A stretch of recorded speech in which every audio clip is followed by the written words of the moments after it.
बंदी छोड़ सतगुरु रामपाल जी परमेश्वर जी की जय हो। परम पिता परमात्मा सारी सृष्टि के रचनहार कुल मालिक असंख्य ब्रह्मांडों के स्वामी जगत गुरु तीनों लोकों में प्रवेश करके सबका भरण पोषण करने वाले राजाधिराज आत्माधार नाथों के नाथ देवों के देव महादेव सर्वेश्वर महेश्वर मृत्युंजय अजरो अमर आदि अनादि सनातनी प्रभु जगत पिता जगदीश्वर श्री श्री 1008 की उपाधि के वास्तविक अधिकारी अकाल मूरत शब्द स्वरूपी राम वासुदेव सर्वगतम ब्रह्म परम पूज्य प्रथम पूज्य परम संत परम पुरुष परम धनी परम दयालु सत्य कबीर हक्का कबीर अल्लाह अकबर बाखबर अल्लाह ताला जगत के तारणहार जगत के मुक्तिदाता जगत के जगन्नाथ हारे के सहारे हिंदुओं के राम मुसलमानों के अल्लाह सिखों के वाहिगुरु ईसाइयों के मसीह दया के सागर दया निधि करुणा के सागर करुणा निधि स्वयंभू परिभू संकट मोचन कष्ट हरण मंगल करण दुख भंजन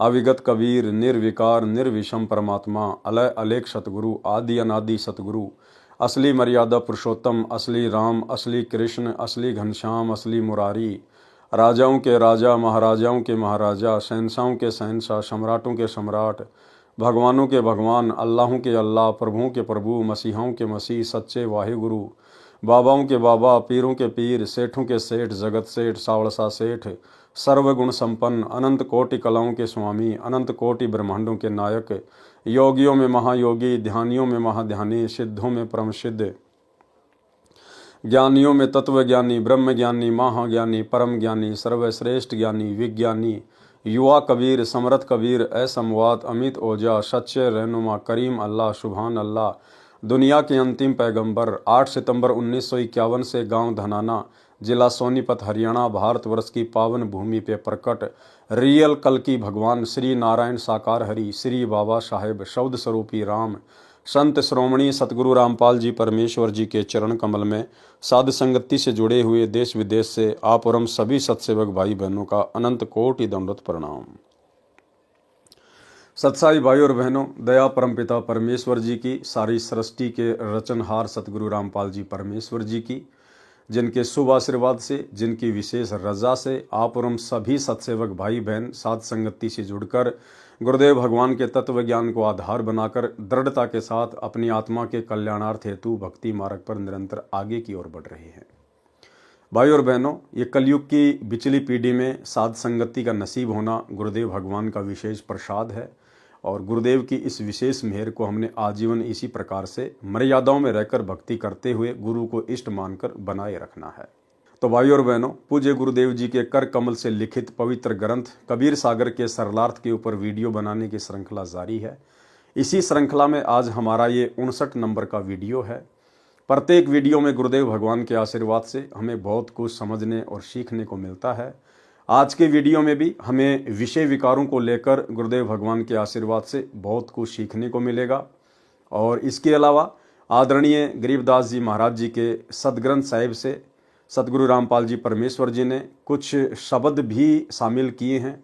उन शब्दों को हम पढ़ेंगे, उनको पढ़ने मात्र से भी हम पुण्य के भागी बनते हैं। तो वीडियो में आगे बढ़ते हैं। कबीर सागर का सरलार्थ पेज नंबर 574 अध्याय गुरु महात्म्य का सारांश।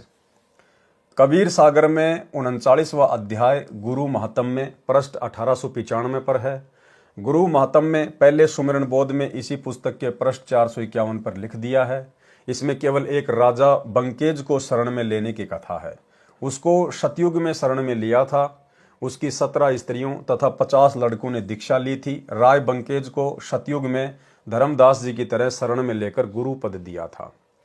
अध्याय जीव धर्मबोध का सारांश। कबीर सागर में 40वां अध्याय जीव धर्मबोध पेज नंबर 1913 पर है। इस अध्याय में जीव के गुण धर्म की जानकारी दी गई है। परमेश्वर कबीर जी ने कहा है कि जीव मानव शरीर प्राप्त करके अपने आप को प्रभु मान बैठता है, अहंकार करता है कि मैंने ये कर दिया, मैं ये कर दूंगा, मेरे पास इतना धन है, वह इतनी कीमती गाड़ी है। सत्संग और संत के अभाव से वह मान बैठता है कि मैं सदा ऐसे ही सुखी रहूंगा। भूलवश ये भी विचार करता है कि अगले जन्म में फिर मानव बनकर आनंद करूंगा। परमेश्वर कबीर जी ने समझाया है कि नाम सुमर ले शुक्रम कर ले, कौन जाने कल की, खबर नहीं पल की। सर्व सोने की लंका होती, रावण से रणधीरम, एक पलक में राज विराजी, यम के पड़े जंजीरम। दुर्योधन से राजा होते संग इकोतर भाई, 11 शोणी संग चले थी, देही गीद ना खाई। उदय अस्त बिच चक्र चले थे, ऐसे जन ठकुराई, चुणक ऋषि स्वर कल्प किया, तब खोज न पाया राही। 60,000 सगड़ के होते, कपिल मुनीश्वर खाए, एक सुपुत्र उत्तान पात का, स्वर्ग में पद पाए। मरद गरद में मिल गए, रावण से रणधीरम, कंस के सिचानूर से, हिरणाकुश बलवीरम। तेरी क्या बुनियाद है, जीव जन्म धर लेत, गरीबदास हरि नाम बिना, खाली परसी खेत। क्या मांगू कुछ थिर न रहाई, देखत नैन चल्या जग जाई। 1 लख पूत 1.25 लख नाती, तारावण घर दिया न बाती। आवत संग ना जात संगाती, क्या भया दर बांधे हाथी। बहुत प्यारी नारी जग माही, मात पिता जाके शम नाही। जाहि कारण नर शीस जो देही, मृत्यु समय वह नहीं सनेही। निज सवारथ कह रोदन करही, फिर पर नर में चित धरही। सुत परिजन धन सौपन सनेही, सत्य नाम गहु निज मत येही। निज तन संप्रिय और नयाना, सो भी संग ना चले नदाना। भावार्थ किया है गुरुदेव ने। परमेश्वर कबीर जी ने जीव का धर्म बताया है कि जीव धर्म बंधन में बंधा है। कर्मानुसार राजा बन जाता है, राजा बनकर स्वयं को मालिक समझ लेता है, विरोध करने वालों को मार डालता है। कोई कमजोर राजा दिखाई देता है तो उसके राज्य को हड़पने की योजना बनाता है। यदि वह सीधे से राज्य देने को सहमत नहीं होता है तो उससे युद्ध करके हजारों सैनिकों को मारता है। वह पाप अपने सिर पर धर लेता है। दूसरे के धन को छीनने का भी दोष अपने सिर पर धरकर कुछ समय पश्चात मर जाता है या किसी अन्य राजा द्वारा मार दिया जाता है। मृत्यु उपरांत राजा गधे का जन्म प्राप्त करता है। उसके पश्चात कुत्ते, सुअर आदि आदि की योनियों में महाकष्ट उठाता है। भाई और बहनों, ये सारी बातें समझाने का केवल सीधा सा एक ही मतलब है पूज्य गुरुदेव भगवान का, कि ये भक्ति और ये सतगुरु मिलने के बाद हमारी सुरती, हमारी इच्छा केवल भक्ति पूरी करके और सतलोक में होनी चाहिए। हमें यहाँ पर किसी प्रकार का कोई राजपद, कोई मंत्री पद, कोई बहुत बड़ी सेवा हमें बिल्कुल भी इच्छा नहीं होनी चाहिए। कल को यदि गुरुदेव भगवान भी हमारा हाथ पकड़कर आदेशित करें कि बेटा ये सेवा है तू कर, बेटा ये राज्य पद है तू इसको संभालेगा, तो ठीक है, सतगुरु का आदेश है, मानना पड़ेगा। लेकिन भाई और बहनों, हमारे अंदर से किसी भी प्रकार की इच्छा उस राजपद में, उस राजपाट में नहीं होनी चाहिए। हमारा टारगेट केवल मोक्ष ही होना चाहिए कि मुझे यहां से निकलना है। कोटि जन्म तू राजा कीन्या, मिटी न मन की आशा, और भिक्षुक होकर दर दर घूम लिया, मिला न निर्गुण राशा।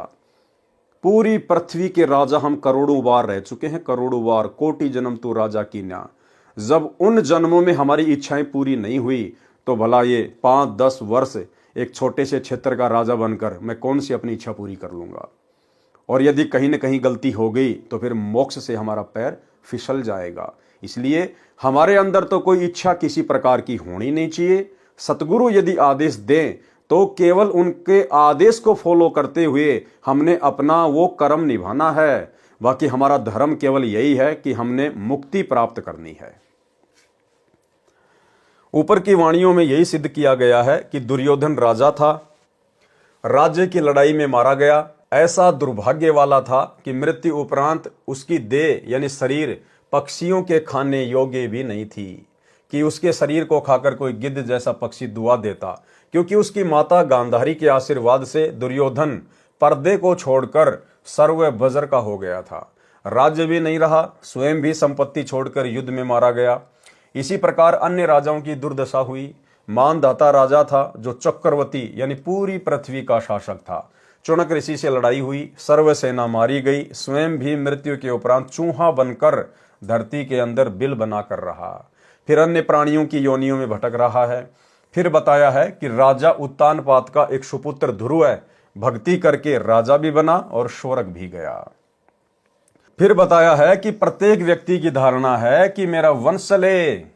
भाई और बहनों, यदि आप सतगुरु रामपाल जी परमेश्वर जी के शिष्य या उनकी शिष्या हैं, आपकी रमैणी यानी शादी हो चुकी है और यदि संतान नहीं हो रही है, तो आपके अंदर बिल्कुल भी अंदर से ये इच्छा नहीं होनी चाहिए कि गुरुजी मुझे संतान दें, अन्यथा आप भी इसी कैटेगरी में आ जाएंगे कि मेरा वंश चले।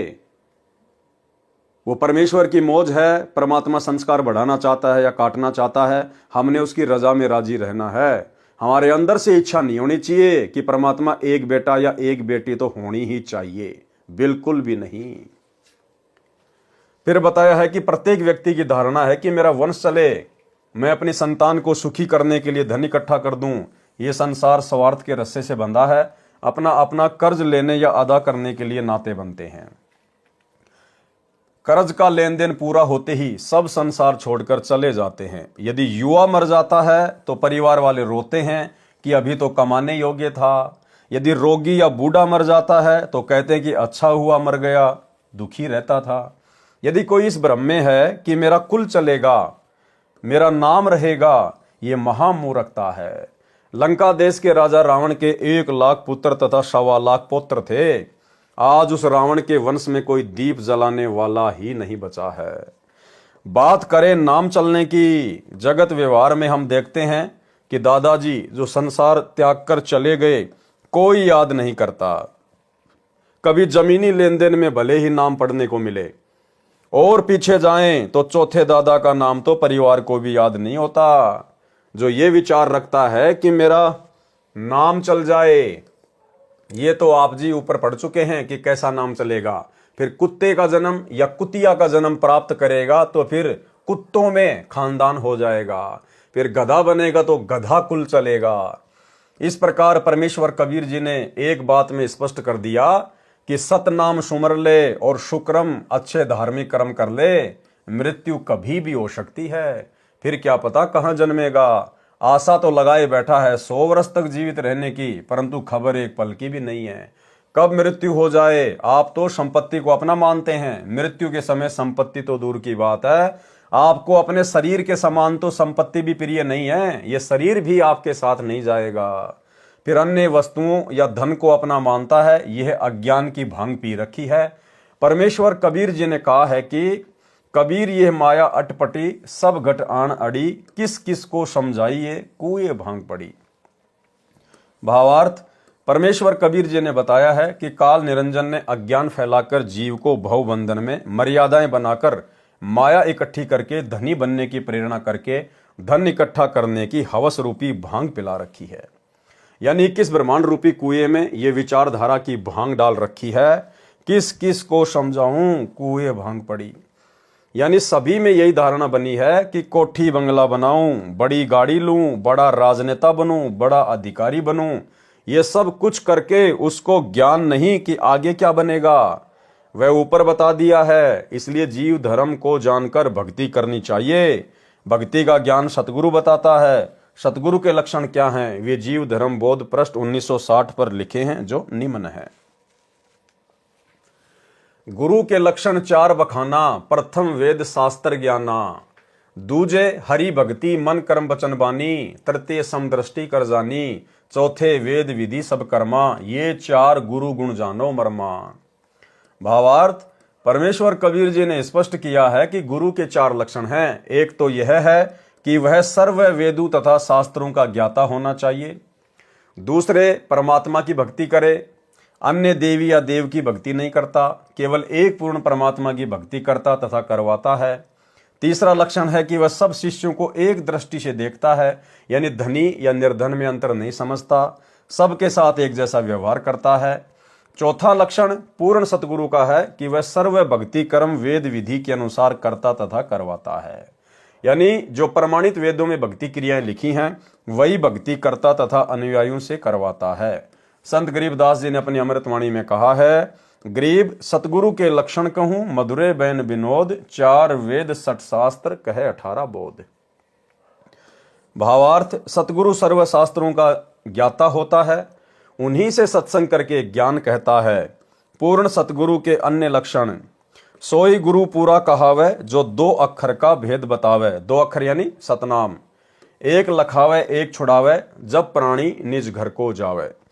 संत नानक जी ने भी कहा है कि जे तू पढ़या पंडित बिन 2 अक्षर बिन 2 नावा, प्रणवत नानक एक लंगाए जेकर सच समावा। परमेश्वर कबीर जी ने कहा है कि कहे कबीर अक्षर 2 भाक, होगा खसम तो लेगा राख। 2 अक्षर का भेद उपरोक्त महापुरुषों श्री नानक देव जी तथा परमेश्वर कबीर जी तथा संत गरीबदास जी के अतिरिक्त कोई नहीं जानता था, या अब मुझ दास पर कृपया हुई है। सतनाम में 2 अक्षर हैं, एक ओम है, दूसरा अक्षर उपदेशी को दीक्षा के समय बताया जाता है। श्रीमद् भगवद गीता अध्याय 17 मंत्र 23 में कहा है कि सच्चिदानंद घन ब्रह्म यानी परमेश्वर की भक्ति 3 मंत्रों ओम तत्सत का जाप करने का निर्देश है।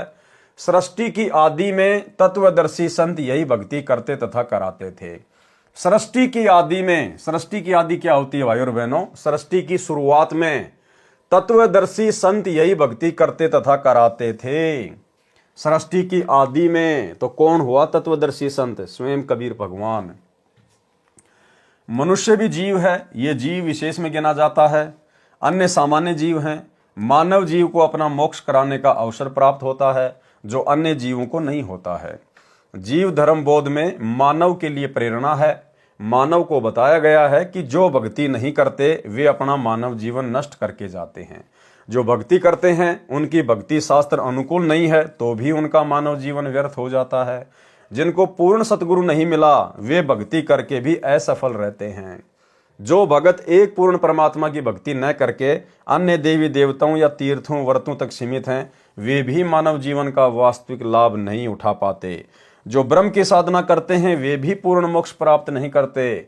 जो श्रीमद् भगवद गीता अध्याय 18 श्लोक 62 तथा अध्याय 15 श्लोक 4 में बताया है।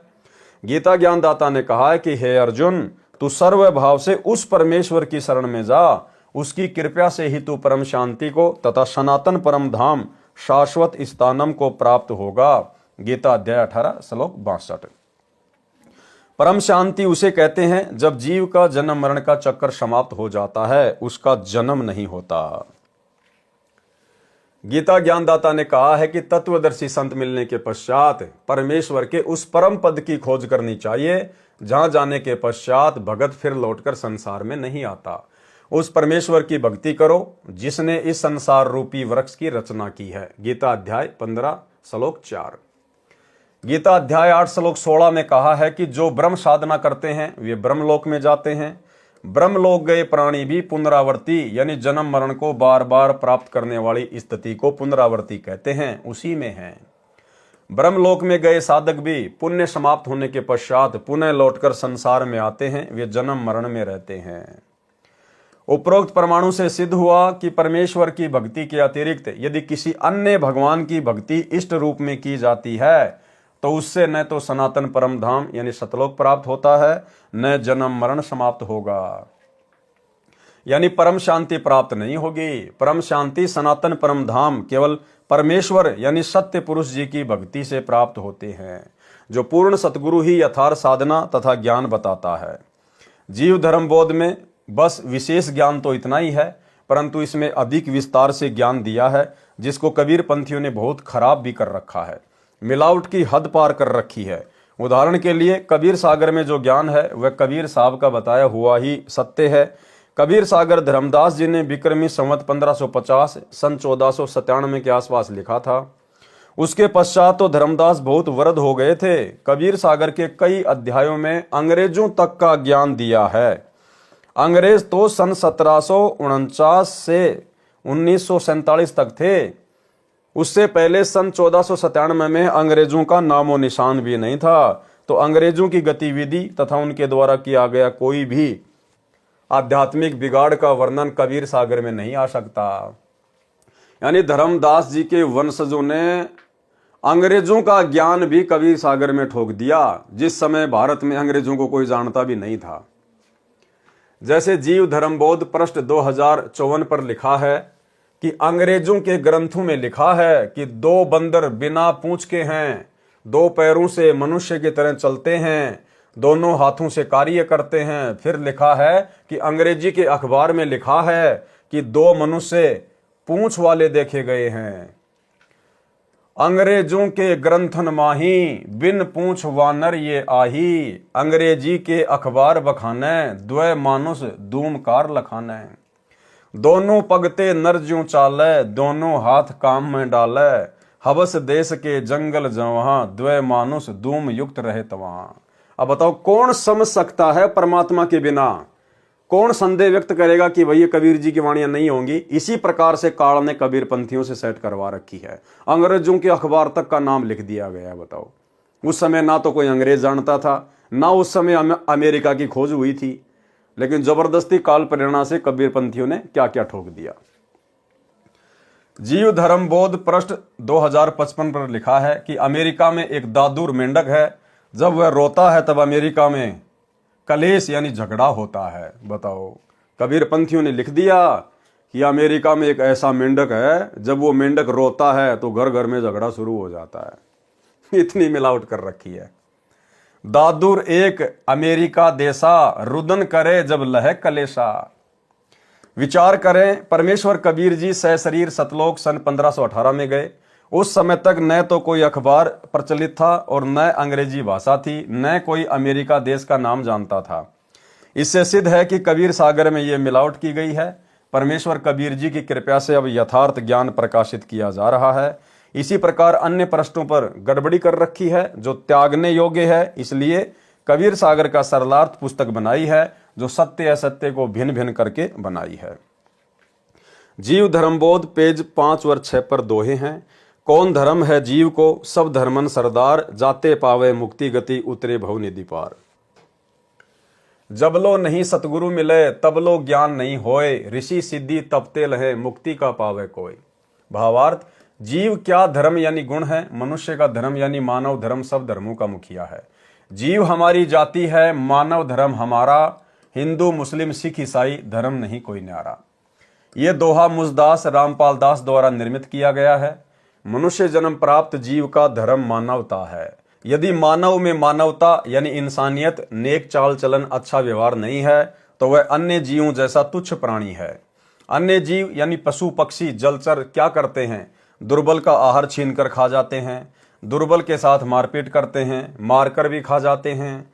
किसी असहाय पशु को घाव हो जाता है तो कौवे नोच नोच कर खाते हैं। वर्तमान में डिस्कवरी फिल्मों में देखने को मिलता है कि जंगल में घास चर रहे भैंसे को 5-6 शेर शेरनी घेर कर उसके ऊपर चढ़कर तथा आगे पीछे से फाड़कर खाते हैं। भैंसा गिर जाता है, चिल्ला रहा है, शेर मस्ती से जीवित को खा रहे हैं। अन्य पशुओं जैसे गाय, जंगली मृग, नीलगाय आदि, नीलगाय को तो गर्दन दबाकर पहले मारते हैं, उसकी गर्दन को तब तक दबाए रखते हैं जब तक मर न जाए, फिर खाते हैं। परंतु भैंसे की गर्दन उनसे दब नहीं सकती थी, इसलिए जिंदा को खा रहे थे। इसी प्रकार वे मनुष्य हैं जो दुर्बल की संपत्ति पर कब्जा कर लेते हैं, लूट लेते हैं, चोरी कर लेते हैं। दुर्बल परिवार की बहन बेटियों से भी बदसलूकी यानी दुर्व्यवहार करते हैं, इज्जत तक लूट लेते हैं। ऐसे धर्म गुण वाला मानव पशु श्रेणी में आता है। भले वह मानव दिखाई देता है, उसका नाम मानव है, उसमें गुण मानव के नहीं है। जब तक जीव में मानवता नहीं है तो वह मानव शरीर में भी जानवर है, उसमें गुण मानव के नहीं है। जब तक जीव में मानवता नहीं है तो वह मानव शरीर में भी जानवर है। इस जीव धर्म बोध अध्याय का बस इतना ही सारांश है, फिर भी प्रत्येक पृष्ठ का थोड़ा थोड़ा विश्लेषण करता हूं। जीव धर्म बोध पृष्ठ 7 से 21 तक का सारांश। पृष्ठ 6 का सारांश ऊपर कर दिया गया है। अब पृष्ठ 7 से 21 तक का सारांश वर्णन करता हूं। पृष्ठ 7 से 21 तक बताया है कि जीव को काम यानी भोग विलास की इच्छा, क्रोध, मोह, लोभ तथा अहंकार विशेष प्रभावित करते हैं। ये 5 विकार कहे गए हैं। इनके सूक्ष्म स्वरूप को इनकी प्रकृति कहा जाता है, जो संख्या में प्रत्येक की 5-5 हैं, जो 25 प्रकृति कहलाती हैं। जीव धर्म बोध पृष्ठ 7 पर विशेष ज्ञान है, जो श्रीमद् भगवद गीता अध्याय 13 से मेल करता है। नाम शरीर क्षेत्र सो जाना, तेहि अंदर बाहर का ज्ञान। जो विकल्प कारण गाई, चित शक्ति क्षेत्रज कहाई। नाम तासु क्षेत्रज कहीजे, सो सब वासना से भीजे। इस पृष्ठ पर एक वाणी पुराने कबीर सागर में है जो नहीं लिखी गई है। क्षेत्री नाम जीव कहलाई, जाको ये देही दीनी साई। भावार्थ, शरीर को क्षेत्र यानी खेत कहते हैं। जिस जीव को शरीर प्राप्त होता है वह क्षत्रिय कहा जाता है। जो इस क्षेत्र यानी शरीर की रचना को जानता है वह क्षेत्रज कहा जाता है। क्षेत्रज मन यानी काल निरंजन कहा जाता है, क्योंकि जब तक मानव शरीरधारी जीव सतगुरु शरण में नहीं आता तब तक मन सर्वभोग का आनंद शरीर के द्वारा लेता है। इसलिए वाणी में लिखा है कि मन सब वासना में भीगा रहता है। जब पूर्ण सतगुरु मिल जाता है तो इस क्षेत्र रूपी शरीर का यथार्थ प्रयोग प्रारंभ होता है। श्रीमद् भगवद गीता अध्याय 13 श्लोक 1, 2 तथा 33 में उपरोक्त प्रमाण है। गीता ज्ञानदाता काल ब्रह्म यानी ज्योति निरंजन ने बताया है कि हे अर्जुन, ये शरीर क्षेत्र इस नाम से कहा जाता है। तत्वदर्शी संत कहते हैं कि जो इसको जानता है वह क्षेत्रज कहा जाता है। अध्याय 13 श्लोक 1। हे अर्जुन, सर्व क्षेत्रों में क्षेत्रज भी मुझे ही जान, और क्षेत्र तथा क्षेत्रज का जो ज्ञान है वह ज्ञान है, ऐसा मेरा मत है। भावार्थ है कि शरीर यानी क्षेत्र तथा काल ब्रह्म क्षेत्रज का ज्ञान कराने वाला ही वास्तविक ज्ञान है। ये गीता ज्ञानदाता ने कहा है कि मेरा विचार है। अध्याय 13 श्लोक 2। हे अर्जुन, जिस प्रकार एक ही सूर्य इस संपूर्ण लोक यानी पृथ्वी लोक को प्रकाशित करता है, उसी प्रकार क्षेत्री यानी जीवात्मा संपूर्ण क्षेत्र यानी शरीर को प्रकाशित करता है। अध्याय 13 श्लोक 33। विचार करें, गीता प्रेस गोरखपुर से प्रकाशित तथा श्री जयदयाल गोविंद का द्वारा अनुवादित तथा अन्य सर्व अनुवादकों द्वारा गीता अध्याय 13 श्लोक 1 में क्षेत्रज का अर्थ किया है कि जो क्षेत्र को जानता है वह क्षेत्रज कहा जाता है। फिर गीता अध्याय 13 श्लोक 2 में क्षेत्रज का अर्थ जीवात्मा किया है। ये अज्ञानता का प्रमाण है। फिर गीता अध्याय 13 के श्लोक 33 में क्षेत्री का अर्थ जीवात्मा किया है। इससे एक बात तो ये स्पष्ट हुई कि गीता का अनुवाद करने वालों को भी ज्ञान नहीं, तथा दूसरी बात ये स्पष्ट हुई कि परमेश्वर कबीर जी का ज्ञान प्रमाणित सदग्रंथों से मेल करता है, तथा जो इनमें नहीं है वह ज्ञान भी परमेश्वर कबीर जी ने बताया है। वह स्वतः सत्य मानने योग्य है। यही ज्ञान परमेश्वर कबीर जी द्वारा जीव धर्मबोध पेज 7 में कहा है। पृष्ठ 8 से 12 तक अभिमान की जानकारी बताई है कि ज्यों ज्यों जीव में तुच्छता आई, त्यों त्यों अधिक अहंकार समाई। ज्यों ज्यों श्रेष्ठ पद को पावे, त्यों त्यों तामें दीनता आवे। भावार्थ, जीव में ज्यों ज्यों नीचता आती है उसमें अहंकार बढ़ता चला जाता है, तथा ज्यों ज्यों भक्ति करके आत्मा में अध्यात्म शक्ति बढ़ती है त्यों त्यों उस भगत में आधीनी यानी दीनता आती है। जीव धर्मबोध के पेज 9 पर कहा है कि अहंकार किसी को शरीर की शक्ति का होता है, किसी को राज्य का, किसी को धन का, किसी को परिवार में अधिक सदस्यों का हो जाता है, वह नाश का कारण बनता है। इसी प्रकार पृष्ठ 12 तक ज्ञान है कि परमेश्वर की दरगाह यानी परमात्मा के न्यायालय में न्याय होगा। हजरत सुलेमान की वाणी है कि जो तपस्वी तप करते हैं उसका अभिमान करते हैं। यदि राई भर यानी जरा सा भी अभिमान जीव को किसी भी प्रकार का है, वह बहिष्ठ यानी स्वर्ग में पैर नहीं रख सकता। अगर राई जितना भी अभिमान धन का, दौलत का, परिवार का, संपत्ति का, बेटे बेटियों का, किसी पद या पोस्ट का, अगर राई जितना भी अभिमान है तो हजरत सुलेमान ने कहा, जो कि मुसलमान धर्म में पैगंबर हुए हैं, उन्होंने कहा कि वो बहिष्ठ यानी स्वर्ग में नहीं जा सकता। तो सोचिए भाई और बहनों, हमें तो सतलोक में जाना है। तो सोचिए आप और हमारे अंदर तो नामो निशान ही खत्म हो जाना चाहिए सतगुरु आशीर्वाद से, भक्ति के प्रभाव से, अभिमान और अहंकार का। फिर मकबूल नाम के रसूल ने कहा है कि जो दीन यानी आधीन होते हैं उनको बड़ी पदवी प्राप्त होती है। पृष्ठ 11 पर कहा है कि कोई धन का अभिमान करता है वह भी नरक का भागी होता है। कबीर सब जग निर्धना, धनवंता ना कोई, धनवंता सो जानिए राम नाम धन होई। प्रथम अमीर कबीर भया, पुनी अकबर अल्लाह, सो कबीर अकबर सोई, कहे कि ब्रिया ताहा। अल्लाह जब बनी बैठियों पहुंची उनकी मौत, दोजख में दाखिल भये राजा सहित सब फौज।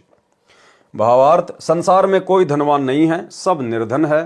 यदि कोई सांसारिक धनवान है तो मृत्यु के उपरांत बाद में वो निर्धन है। केवल भगत ही धनवान है और कोई धनवान नहीं है।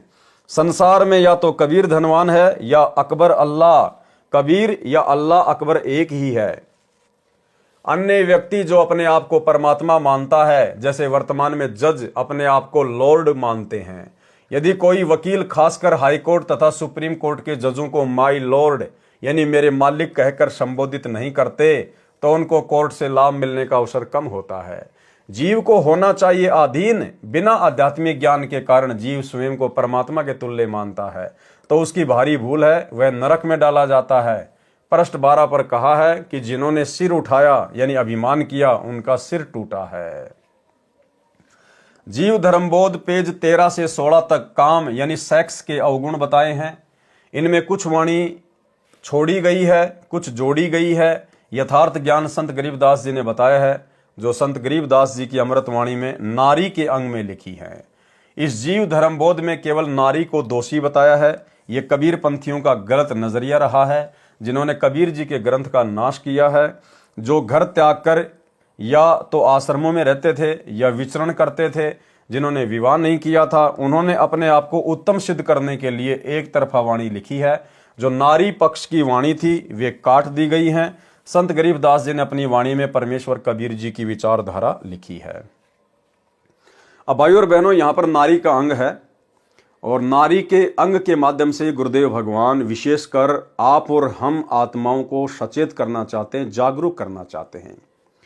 नारी यानी स्त्री अच्छी भी होती है और बुरी भी होती है, लेकिन हम जो उपदेशी भाई बहन हैं, हमने बहुत सावधान होकर चलना है।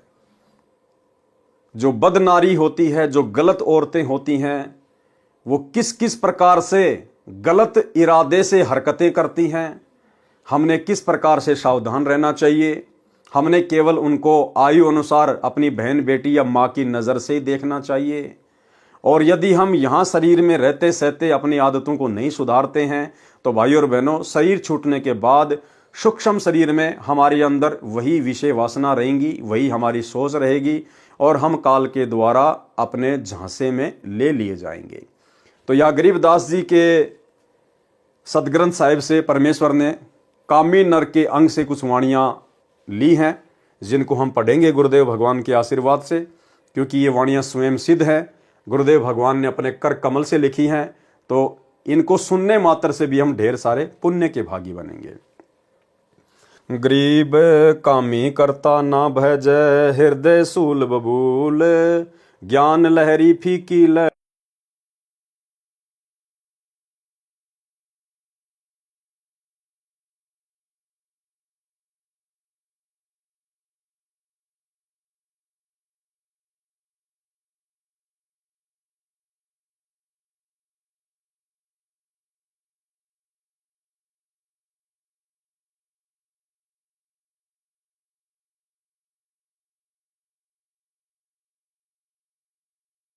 गए राम गुण भूल।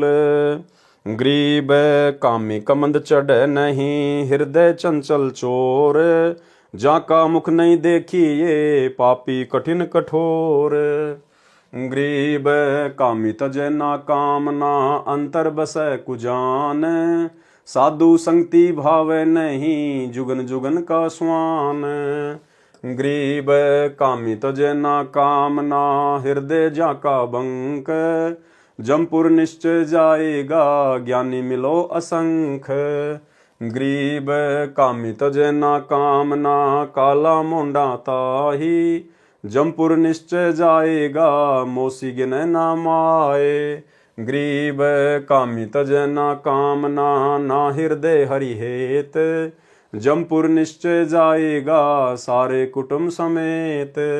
गरीब कामी जमपुर जाते हैं, सतगुरु से नहीं साट, मशक बांध यम ले गया, कुल कुल आया काट।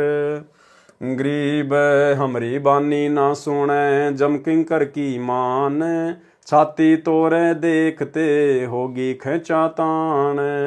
गरीब हमरी बाणी ना सुने, पूजे घोर मसीत, मशक बांध यम ले गए, नहीं छुटावे भीत। अब देखो यहां परमात्मा ने क्या कहा है, गरीब हमरी बाणी ना सुने, हमरी बाणी ना सुने, यानी आज सतगुरु रामपाल जी परमेश्वर जी ने हमें जो अनमोल ज्ञान दे दिया है, जो सत्संग करके छोड़ दिए हैं, जो भक्ति मर्यादा हमें बता दी गई हैं, जो उनके ऊपर नहीं चलेगा, जो मर्यादा तोड़ेगा, सत्संगों के विरुद्ध चलेगा, जैसा कि वर्तमान में गुरुदेव का कलयुगी परिवार, सभी सतलोक आश्रम वाले भाई बहन उस कलयुगी परिवार के पीछे पीछे परमेश्वर की वाणियों को फॉलो नहीं कर रहे। गुरुदेव भगवान ने कहा कि बच्चों आपने तो मैच देखना भी नहीं है, कोई अगर ताश भी खेल रहा है तो आपने सहयोग भी नहीं करना है, हमने कोई भी स्पोर्ट्स की एक्टिविटीज में भाग नहीं लेना, खेल कूद में भाग नहीं लेना है, हमारा समय और समासें दोनों बर्बाद होंगी, हमारे भाव बिगड़ेंगे। इसके बावजूद सतगुरु रामपाल जी परमेश्वर जी के कलयुगी परिवार ने धनाना गांव में 1 करोड़ रुपए की लागत से गांव वालों के लिए बैडमिंटन का स्टेडियम बना दिया, और पैसा किसका, भगत समाज का। और भी बहुत सारे कुकर्म जो आप जी आए दिन देखते रहते हैं। हरियाणा के गोहाना में जाट धर्मशाला बन रही है, उसका 5वां फ्लोर बनाने का ठेका गुरुदेव के बड़े लड़के वीरेंद्र ने ले लिया, जाट समाज में अपनी प्रसिद्धि के लिए, अपने भाईचारे को निभाने के लिए, जो तकरीबन 1 करोड़ रुपए का बनेगा। धनाना आश्रम में बहुत बड़े हॉस्पिटल का काम शुरू कर दिया गया, गुंडों की सीबीआई जांच का समर्थन करवा दिया गया, 5 लाख रुपए राजपूत करणी सेना को आनंदपाल सिंह की सीबीआई जांच के लिए दे दिए गए। हरियाणा के जाट आरक्षण में करोड़ों रुपया भक्तों का बर्बाद कर दिया, चंदे के रूप में दे दिया गया। और भी ना जाने कितने कुकर्म आए दिन ये लोग करते रहते हैं। 2019 में कांग्रेस का समर्थन, 2024 में बीजेपी का समर्थन। तो यहां परमेश्वर वही बात कह रहे हैं, गरीब हमरी बाणी ना सुने, जम किंकर की मान, जम किंकर की मानता है, जो काल प्रेरणा है उसके आधार से चलते हैं।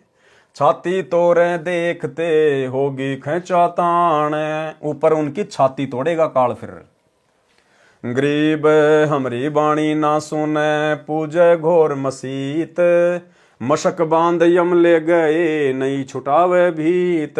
हमरी बाणी ना सुने, गुरुदेव ने कहा कि 100 वर्ष सतगुरु की पूजा और 1 दिन आन उपासना, अन्य देवी देवताओं की पूजा कर लो, चाहे उसमें सहयोग कर दो, बराबर का दोषी।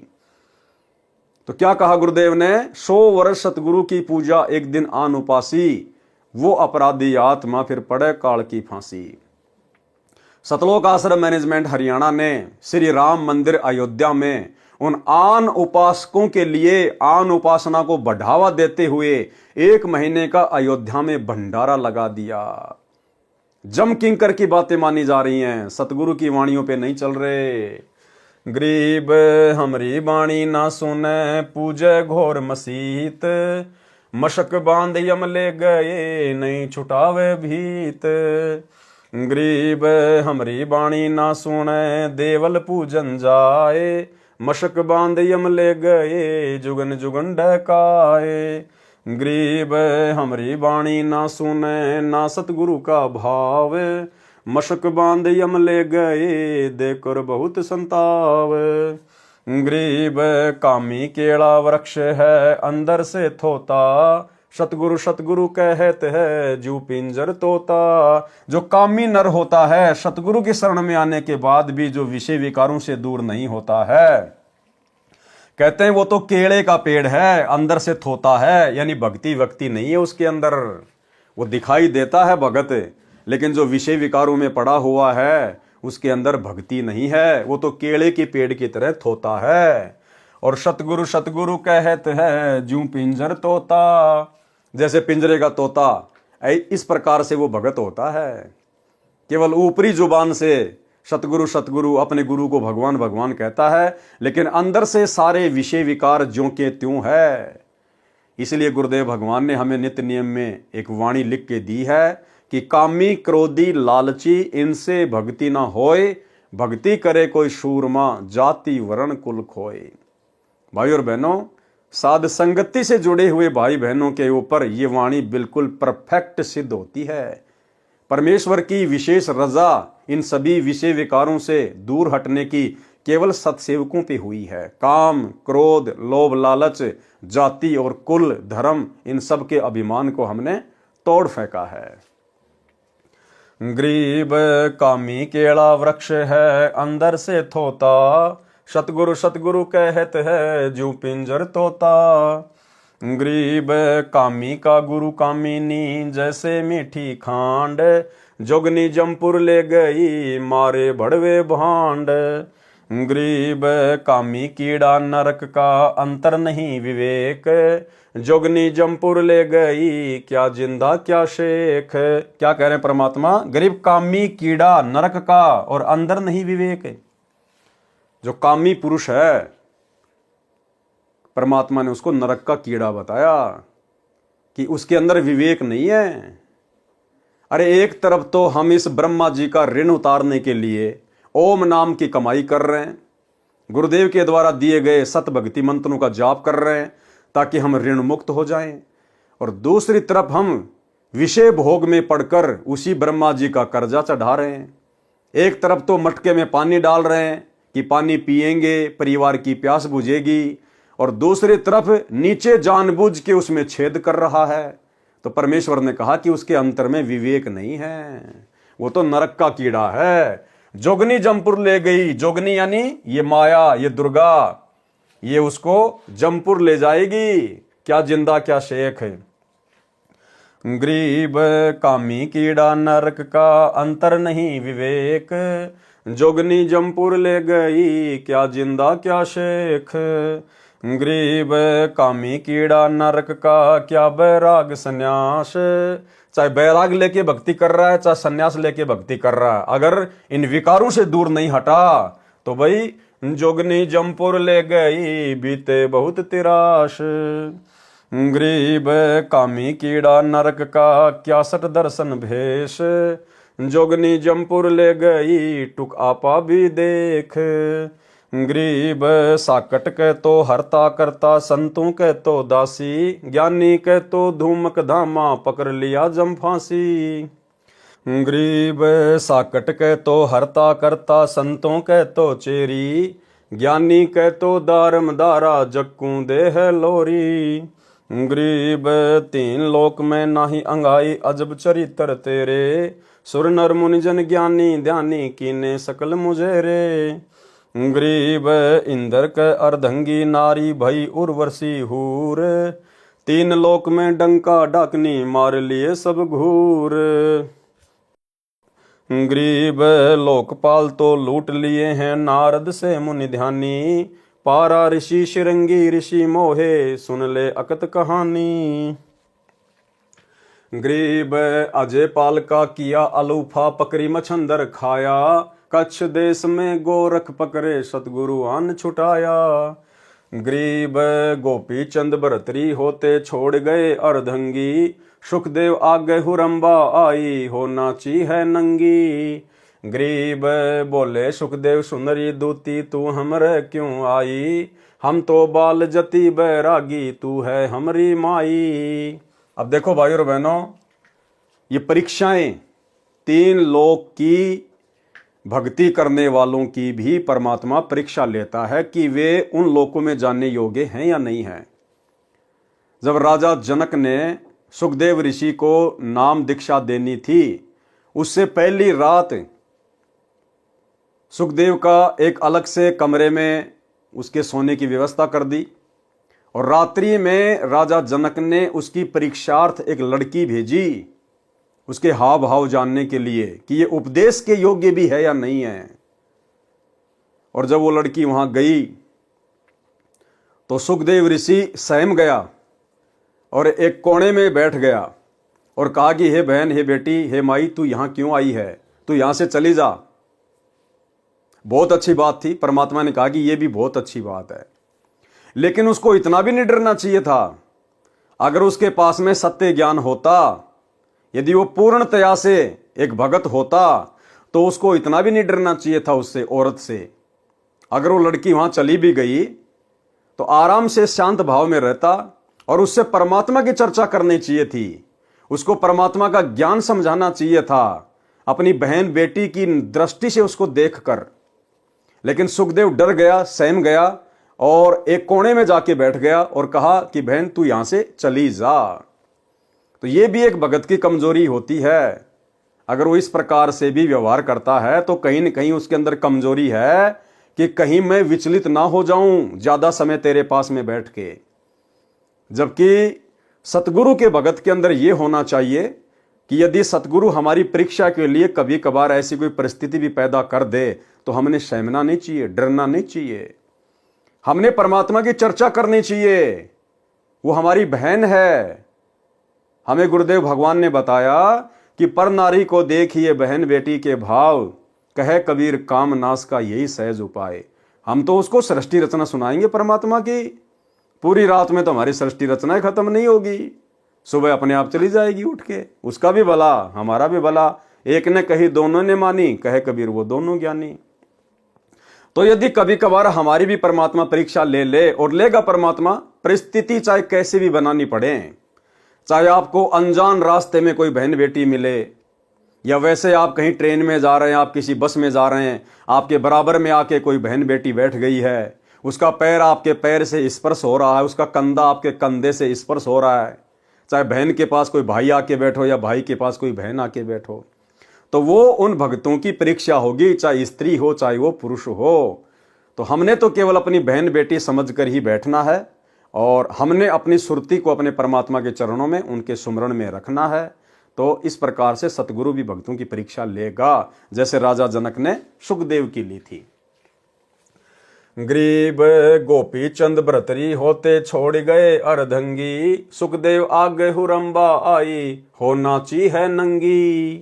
गरीब बोले सुखदेव सुंदरी दूती तू हमरे क्यों आई, हम तो बाल जति बैरागी तू है हमरी माई। गरीब मैं तुम्हारी अर्धंगी नारी तू हमरा भरतार, स्वर्ग लोक से हम चल आई देखो नाच सिंगार। गरीब तुम्हारी नजर कुटिल है दूती कड़वे नैन कटारे, माता को तो नाता राखो हम हैं पुत्र तुम्हारे। गरीब सुल्तानी तज बलक बुखारा 16 सहन सहेली, 18 लाख तुरा जिन छाड़या बंके बाग हवेली। गरीब नारी नाही नाहरी बागनी बुरी बलाए, नागनी सब जग डस लिया सतगुरु कर सहाय। अब क्या कह रहे हैं परमात्मा कि सभी नारियां भी गलत नहीं है। नारी नाही नाहरी, नाहरी होती है बागनी। तो परमात्मा कहते हैं सभी औरतें गलत नहीं होती हैं। हाँ, जो औरतें जानबूझ के गलत हरकतें करती हैं वो तो बागनी के समान है। शेर की जो पत्नी होती है, शेरनी कहते हैं, वो तो शेरनी के समान है। जो गलत होती है, जिसकी नीयत गलत होती है, उससे तो भगत ने दूरी ही बना के रहना चाहिए। गरीब नारी नाही नाहरी बागनी बुरी बलाए, नागनी सब जग डस लिया सतगुरु करे सहाय। गरीब नारी नाही नाहरी बागनी बुरी बलाए, नागनी सब जग डस लिया सतगुरु लिए छुटाए। गरीब सब जग घाणे गा लिया बड़ी मचाई रोल, तपी उदासी ठग लिए ले छोड़े जमपोल। गरीब नारी नाही नाहरी खाती है दरवेश, विष्णु विशंबर से रहते मोहे शंकर शेष। गरीब नारी नाही नाहरी सिर टोरा रविचंद, 33 देवा डैसे पकड़ लिए हैं इंद। गरीब नारी नाही नाहरी बागनी है मैं मंत, ब्रह्मा का मंडी गया कहाँ करेंगे पंथ। गरीब नारी नाही नाहरी बागनी है मैं मंत, जीव बापरे की कौन चलावे पकड़ लिए भगवंत। गरीब नारी नाही नाहरी बागनी किए संघार, अनाथ जीव की कौन चलावे पकड़ लिए अवतार। जब भैया इस माया ने, इस दुर्गा ने, इस नारी ने ब्रह्मा विष्णु महेश जैसों को और उनके अवतारों को नहीं बख्शा, तो भला आम जीव की क्या औकात है जो इस माया के भयंकर षड्यंत्र से, भोग विलास से बच सके। लेकिन आज आप देख रहे हैं भाई और बहनों, सत्सेवक भाई बहनों के ऊपर युवा अवस्था में पूज्य गुरुदेव भगवान ने कितनी बड़ी रजा बख्शी हुई है। यानी गुरुदेव भगवान के विशेष आशीर्वाद के बिना गुरुदेव भगवान की सत्सेवकों के ऊपर विशेष दया दृष्टि के बिना ये लाख जन्म में भी संभव नहीं हो सकता। जिस माया ने ब्रह्मा विष्णु महेश तक को नहीं बख्शा, उनके अवतारों को नहीं बख्शा, बड़े बड़े ऋषियों को नहीं बख्शा, भला आप और हम दो कोटि के जीवों की क्या औकात, जो युवा अवस्था में और इस कलयुग की पिछली पीढ़ी में, घोर इस कलयुग में जहां आदमी का आचार विचार खान पान इतना दूषित है, इंसान विषय विकारों से दूर हो ही नहीं सकता। तो ये सतगुरु की विशेष रजा, विशेष मेहर सत्सेवकों के ऊपर। और भाई और बहनों, हमने इसी प्रकार आधीनी के साथ प्रतिदिन अपने गुरुदेव भगवान को दंडवत करते हुए रोजाना उनसे विनम्र भाव से आधीनी से कि हे गुरुदेव भगवान, अपने दास पर, अपनी दासी पर इसी प्रकार से दया बनाए रखना परमात्मा। यदि आपकी नजर एक क्षण के लिए भी हट गई परमात्मा, ये माया, ये काल, ये तो मुंह फाड़ कर खड़ा है, खाने के लिए मुंह फाड़ कर। गरीब नारी नाही नाहरी बगनी है मैं मंत, जीव बापरे की कौन चलावे पकड़ लिए भगवंत। गरीब नारी नाही नाहरी बगनी किए संघार, अनाथ जीव की कौन चलावे पकड़ लिए अवतार। गरीब नारी नाही नाहरी बगनी है मैं मंत, सतगुरु के प्रताप से उबरे कोई एक संत। सतगुरु के प्रताप से उबरे कोई एक संत। और एक छोटा सा सत्संग गुरुदेव भगवान का हिसार जेल से आई हुई ऑडियो, गुरुदेव भगवान ने स्पष्ट कर दिया कि अगर सतगुरु की रजा ना हो तुम इससे बच नहीं सकते, तुम तो मन में विचार भी नहीं कर सकते। यानी आज जितने भी सत्सेवक भाई बहन हैं जो विषय वासनाओं से दूर है, अपनी भक्ति को प्रथम महत्व देते हुए निरंतर आगे बढ़ रहे हैं, गुरुदेव भगवान ने स्पष्ट कर दिया कि सतगुरु की विशेष कृपा और रजा के बिना आदमी इनसे दूर नहीं हो सकता। यानी वर्तमान में हम सत्सेवकों के ऊपर हिसार जेल में बैठे हुए अंतर्यामी सर्वशक्तिमान सतगुरुदेव भगवान का कितना बड़ा आशीर्वाद है। सुनिए सत्संग। गण गंधर्व इंद्र लर्जे, धन मात पिता जिन सिरजे, भया सपत पुरी में साका, सुल्तानी मार्ग बाका। कदे सपतपुरी ऊपर वहां भी साका माच गया, किसा गजब कर दिया उसने तो भगवान। इतनी हिम्मत सबकी नहीं हो सकती। नोना वेरा गुरु कुमार से कुंभ है, गड़गड़ काटे खोट, अंदर हाथ दे ले बेला, अंदर हाथ सहारा दे के ऊपर मारे चोट। साथ था दाता, अंदर से हिम्मत दी, ना कहने की बातें छुट्टा ना करता। ये तो बहुत बड़ा छोटा था। अंदर से हिम्मत दी, ना कहने की बातें छुट्टा ना करता। ये तो बहुत बड़ा छोटा था। अंदर से हिम्मत दी, ना कहने की बातें छुट्टा ना करता। ये तो बहुत बड़ा छोटा था। मारे जैसे चटपुंजिया पे ये छोटा सा काम ना छूटे। कहते रंडी ठंडी ना तुझे ये नरकी ये काग, मुल्क पुकारा छोड़ दिया। ठीक है, पिछली लाख या पिछली लाख थी। इब हम तक केता वहां बालक अनजान सांप ने पकड़न भाग ले, माँ बाप के पकड़ ले, रो चेहरा जीरो उठा के दूर भाग जाएंगे उससे। गरीब नारी नाही नाहरी बगनी है मैं मंत, सतगुरु के प्रताप से उबरे कोई एक संत। बगनी आई रे बगनी, बगनी आई रे बगनी, नागनी खाती है ठगनी, नागनी खाती है ठगनी। मुनियर मोहे हैं दूती, मुनियर मोहे हैं दूती, सतगुरु के काली कूती, सतगुरु के काली कूती। इंदर के तो पटरानी, इंदर के तो पटरानी, ब्रह्मा बरता है पानी, ब्रह्मा बरता है पानी। शंकर पलकों पर राखे, शंकर पलकों पर राखे, वृषभ पर चढ़कर हाँके, वृषभ पर चढ़कर हाँके। विष्णु बिलावल भी ना है, विष्णु बिलावल भी ना है, लक्ष्मी ज्यों लोलीना है, लक्ष्मी ज्यों लोलीना है। तिरगुण ताना है तूरा, तिरगुण ताना है तूरा, साधु निकसेंगे सूरा, साधु निकसेंगे सूरा। या मलमूत्र की काया, या है मलमूत्र की काया, दुर्वासा गोता खाया, दुर्वासा गोता खाया।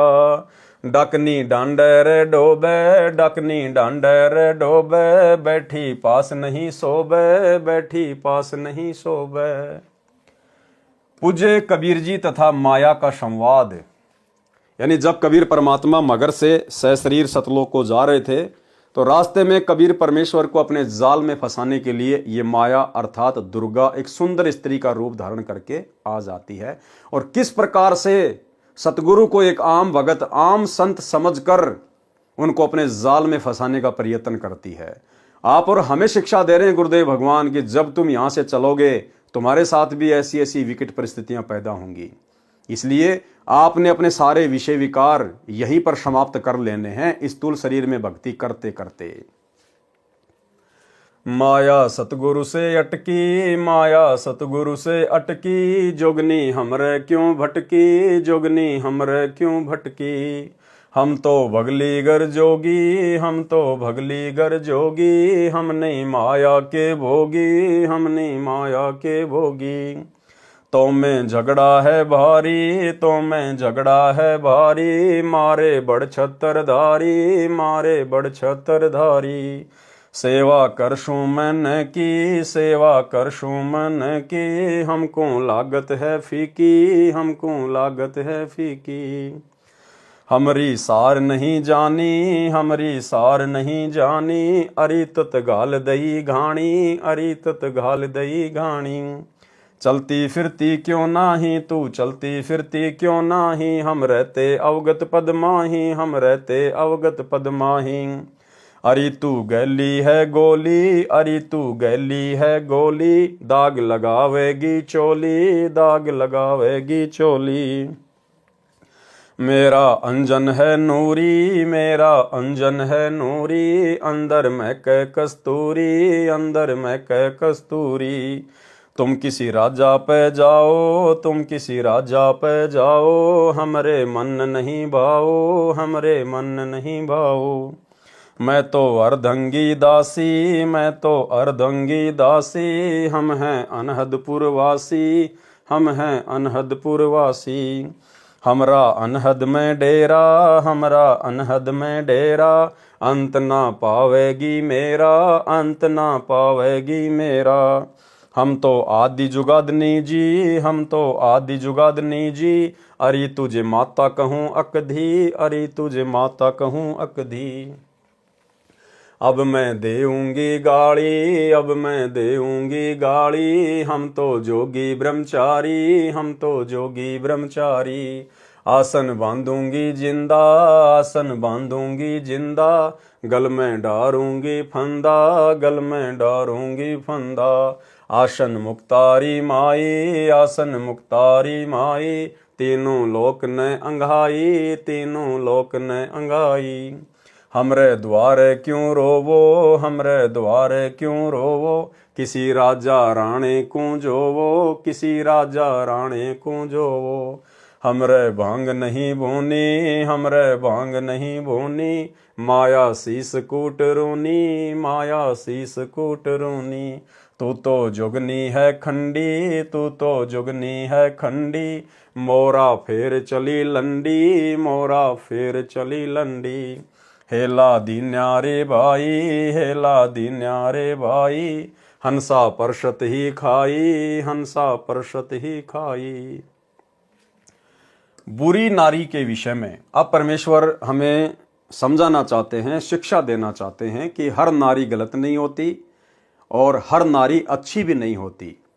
तो जो बद नारी है, जिसकी नीयत में खोट होता है, जिसका चाल चलन ठीक नहीं होता है, भक्तों ने विशेषकर ऐसी माता बहनों से, ऐसी औरतों से दूरी ही बनाकर रहना चाहिए। क्या कह रहे हैं परमात्मा बुरी नारी के विषय में? गरीब बदनारी लंगर कामिनी, बोले मधुरे बहन, फेट पड़े छोड़े नहीं, क्या मगर कुरुखेत। बदनारी यानी जो गलत औरत होती है, बोले मधुरे बहन जो मीठे मीठी बोल बोलती है, यानी इशारे करती है, आंखों से इशारे करती है, अन्य प्रकार से कोई संकेत करती है, बेवजह ना हमारा उससे कोई लेना ना कोई देना, ना हमारा उसके साथ ऐसा कोई रिश्ता। और भक्तों के तो भाई सारे रिश्ते ही समाप्त हो जाते हैं। ये जीजा साड़ी के रिश्ते हैं, देवर भाभी के रिश्ते भक्ति में आने के बाद सब हमारी बहन की दृष्टि में आ जाती हैं। साली को हम साली नहीं कह सकते, हम उसको बहन कहेंगे। भाभी को हम भाभी नहीं कहेंगे, हम उसको बहन कहेंगे। गरीब बदनारी लंगर कामिनी, बोले मधुरे हेत, फेट पड़े छोड़े नहीं, क्या मगर कुरुखेत। अगर झांसे में आ गए तो भाई फिर छोड़ेगी नहीं।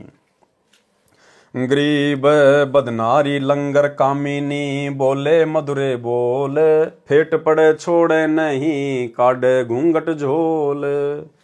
गरीब बदनारी लंगर कामिनी, बोले मधुरे बोल, कोई एक साधु उबरे, मुनिजन पिए गोल।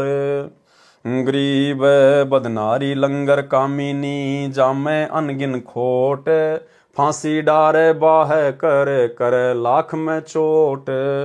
गरीब बदनारी लंगर कामिनी, बोले मधुरे बैन, जाकू नहीं पति जी ये, घूंघट घट में सैन।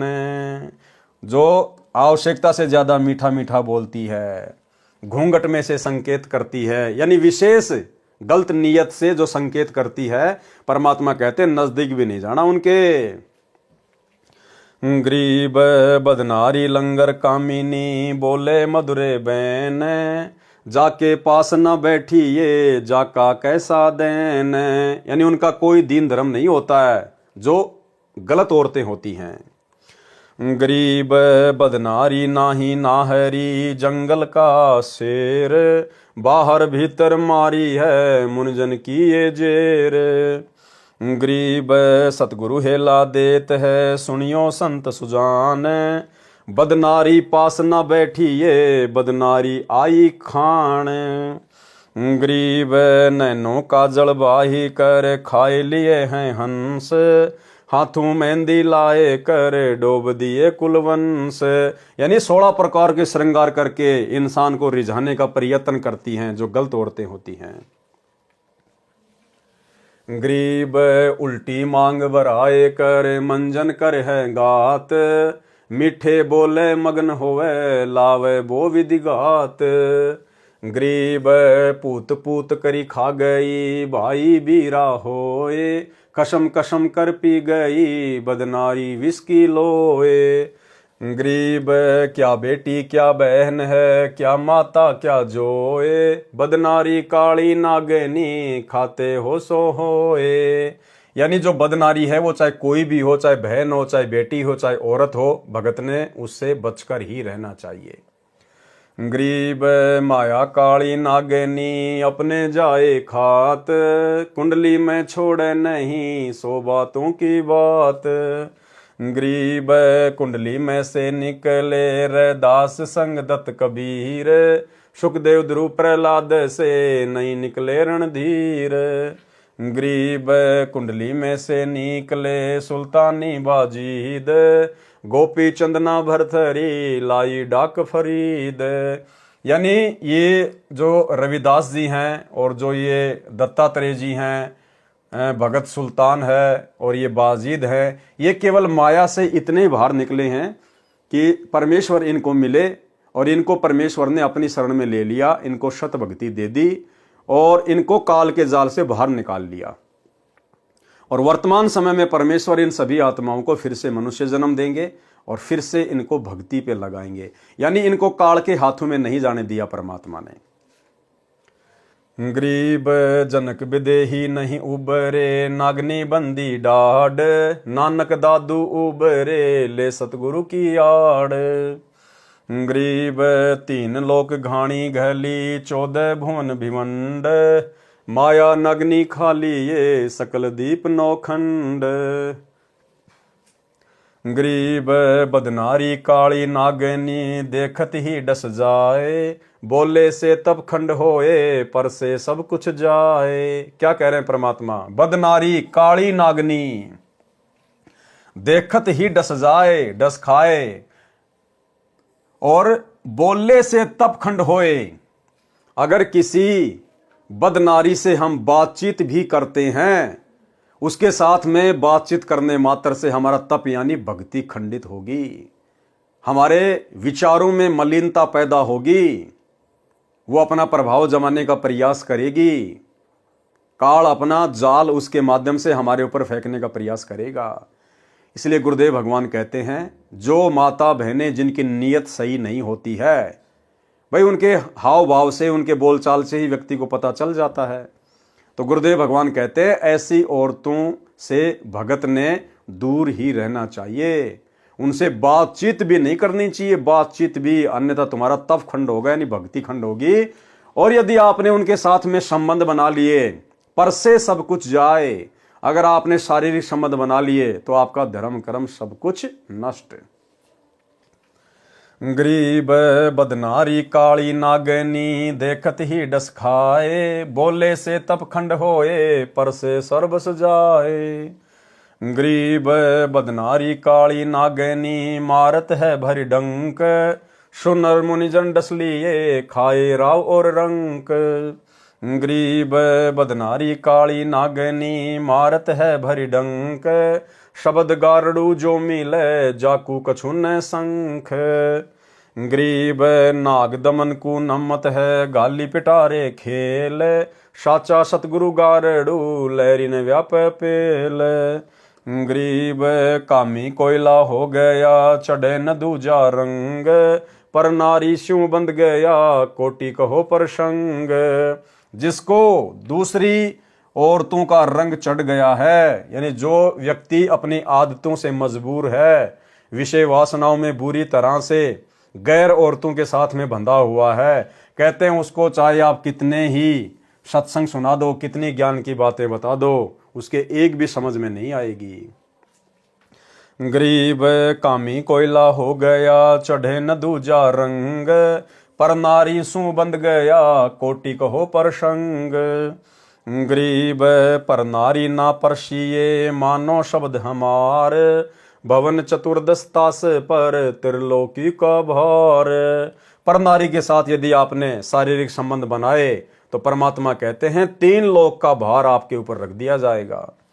गरीब पर नारी ना परसिए, सुनो शब्द सल्तनत, धर्मराय के खंभ से अर्धमुखी लटकंत।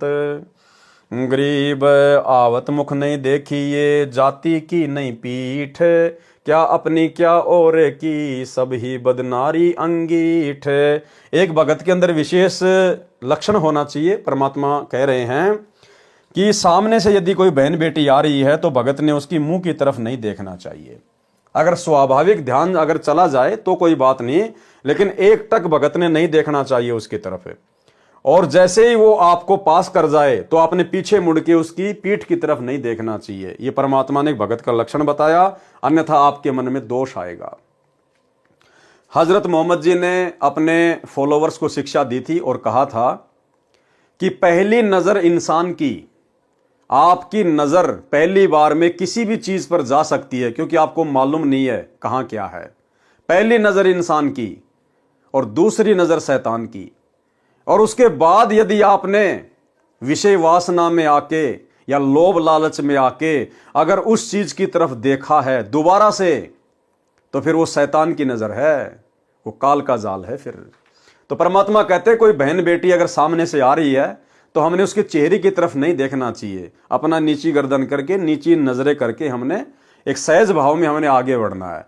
और जैसे वो बहन बेटी हमारे को पार कर जाए तो फिर भगत ने पीछे मुड़ के नहीं देखना चाहिए उसकी तरफ, उसकी पीठ की तरफ नहीं देखना चाहिए भगत ने। गरीब आवत मुख ना देखिए, जाति की नहीं पीठ, क्या अपनी क्या और की, सब ही बदनारी अंगीठ। अब गुरुदेव भगवान ने अपनी औरत को भी लपेट लिया। अपनी औरत मानी भगत की खुद की स्त्री, वो भी भक्ति मार्ग में बाधक है। कैसे, अब आगे बता रहे हैं। गरीब क्या अपनी क्या और की, सबका एक मंत, पारस पूंजी खाते है, पारा बिंद खिसकंत। और चाहे अपनी हो चाहे किसी और की हो, भक्ति मार्ग में आपके लिए बहुत बाधक है। कैसे? यदि आप सतगुरु की भक्ति में आने के बाद भी उसके साथ में शारीरिक संबंध रखते हैं तो पारा बिंद खिसकंत, आपके शरीर में जो अनमोल पदार्थ जिसको वीर्य कहते हैं, पारा बिंद खिसकंत, आपके ऊपर कर चढ़ेगा ही चढ़ेगा। आप दोषी बनेंगे ही बनेंगे, क्या अपनी क्या और की। इसलिए परमात्मा का अटल विधान है भक्ति मार्ग में कि भग भोग्या भग उपजय, और भग से बचा न कोई। और भाई जो कोई भग से बचे असल में भगत कहावै सोए। या गुरुदेव भगवान स्पष्ट रूप से नहीं कहेंगे भक्तों के बुद्धि स्तर को देखते हुए, लेकिन संकेत करने में परमात्मा ने कोई कसर नहीं छोड़ी है। क्या कह रहे हैं मालिक? गरीब क्या अपनी क्या और की, सबका एक मंत, पारस पूंजी जाते है पारा बिंद खिसकंत।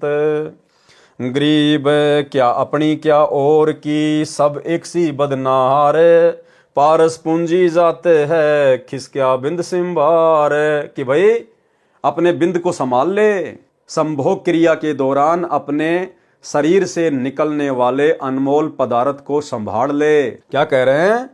गरीब क्या अपनी क्या और की, सब सी एक बदनार, और पारस पूंजी जात है खिस्ता बिंद सिंभार। गरीब बोलूंगा निष्पक्ष हो, जो चाहे सो कीन, क्या अपनी क्या और की, सब ही बदनारी मलिन। कि भाई जो बदनारी होती है, जो गलत औरत होती है, वो क्या अपनी क्या किसी और की, दोनों भक्ति मार्ग में बाधक होती है। अब परमात्मा ने यहां पर बदनारी शब्द यूज कर दिया ताकि भगत को सीधा सीधा बुरा ना लगे। जबकि भाई और बहनों, परमात्मा ने यह भी कहा है कि आग पराई आपनी हाथ दिए जल जाए, नारी पराई आपनी भोगे सब कुछ जाए। तो समझदार को तो भाई संकेत ही काफी है, समय थोड़ा है, और यदि भक्ति सफल करनी है अपने आप को इस कुकर्म से दूर कर लो। परमात्मा कहते हैं निष्पक्ष होके बोलूंगा, चाहे किसी को अच्छा लगे चाहे बुरा लगे। गरीब बोलूंगा निष्पक्ष हो, जो चाहे सो कीन, चाहे भक्ति करो चाहे छोड़ो, अच्छा कहो चाहे बुरा कहो, गुरुदेव कह रहे हैं निष्पक्ष होके बोलूंगा। और क्या अपनी क्या और की, सब ही बदनारी मलिन। नेक नारी की महिमा। अब जो स्त्रियां अच्छी हैं उनके विषय में भी परमात्मा कह रहे हैं, उनकी प्रशंसा कर रहे हैं। जिन स्त्रियों के गर्भ से बड़े बड़े महापुरुषों का जन्म हुआ है, परमेश्वर उनकी प्रशंसा भी कर रहे हैं। भले ही उनके गर्भ से बड़े बड़े महापुरुषों का जन्म हुआ है, लेकिन भक्ति मार्ग में तो भैया वो भी अपने पतियों के लिए बाधित ही सिद्ध होती हैं, यदि वे उस कुकर्म से दूर नहीं हटती हैं। तो प्रशंसा करने का मतलब ये नहीं कि गुरुदेव ने प्रशंसा कर दी तो ठीक, अब कोई दिक्कत नहीं है। जो नियम है भक्ति के वो तो सबके लिए हैं। नेक नारी की महिमा। गरीब नारी नारी भेद है, एक मैली एक पाख, जा उदर धूरु उपजे जाकी भरिए साख। गरीब कामनी कामनी भेद है, एक मैली एक पाख, जा उदर प्रहलाद थे जाकू जोड़ू हाथ। गरीब कामनी कामनी भेद है, एक उज्जवल एक गंध, जा माता प्रणाम है जा बरथरी गोपी चंद। गरीब कामनी कामनी भेद है, एक हीरा एक लाल, दत्त गुसाई अवतरे अनसुईया के नाल। गरीब कामनी कामनी भेद है, एक रोंज एक हंस, जनक विदेही अवतरे धन्य माता कुलवंश। गरीब नारी नारी क्या करे, नारी बहुगुण भेव, जा माता कुर्बान है जा उपजे सुखदेव। गरीब नारी नारी क्या करे, नारी कंचन कूप, नारी सेती उपजे नामदेव से भूप। गरीब नारी नारी क्या करे, नारी भक्ति विलास, नारी सेती उपजे धना भगत रैदास। गरीब नारी नारी क्या करे, नारी कंचन सींद, नारी सेती उपजे बाजिद और फरीद। गरीब नारी नारी क्या करे, नारी में बहु बात, नारी से ती उपजे शीतलपुरी सुनाथ। गरीब नारी नारी क्या करे, नारी को निर्ताए, नारी से ती उपजे रामानंद पंथ चलाए।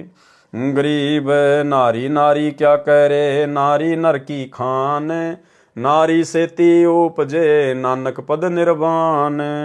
गरीब नारी नारी क्या करे, नारी सरगुण बेल, नारी से ती उपजे दादू भगत हमेल। गरीब नारी नारी क्या करे, नारी का प्रकाश, नारी से ती उपजे नारद मुनि से दास। गरीब नारी नारी क्या करे, नारी निर्गुण नेश, नारी से ती उपजे ब्रह्मा विष्णु महेश।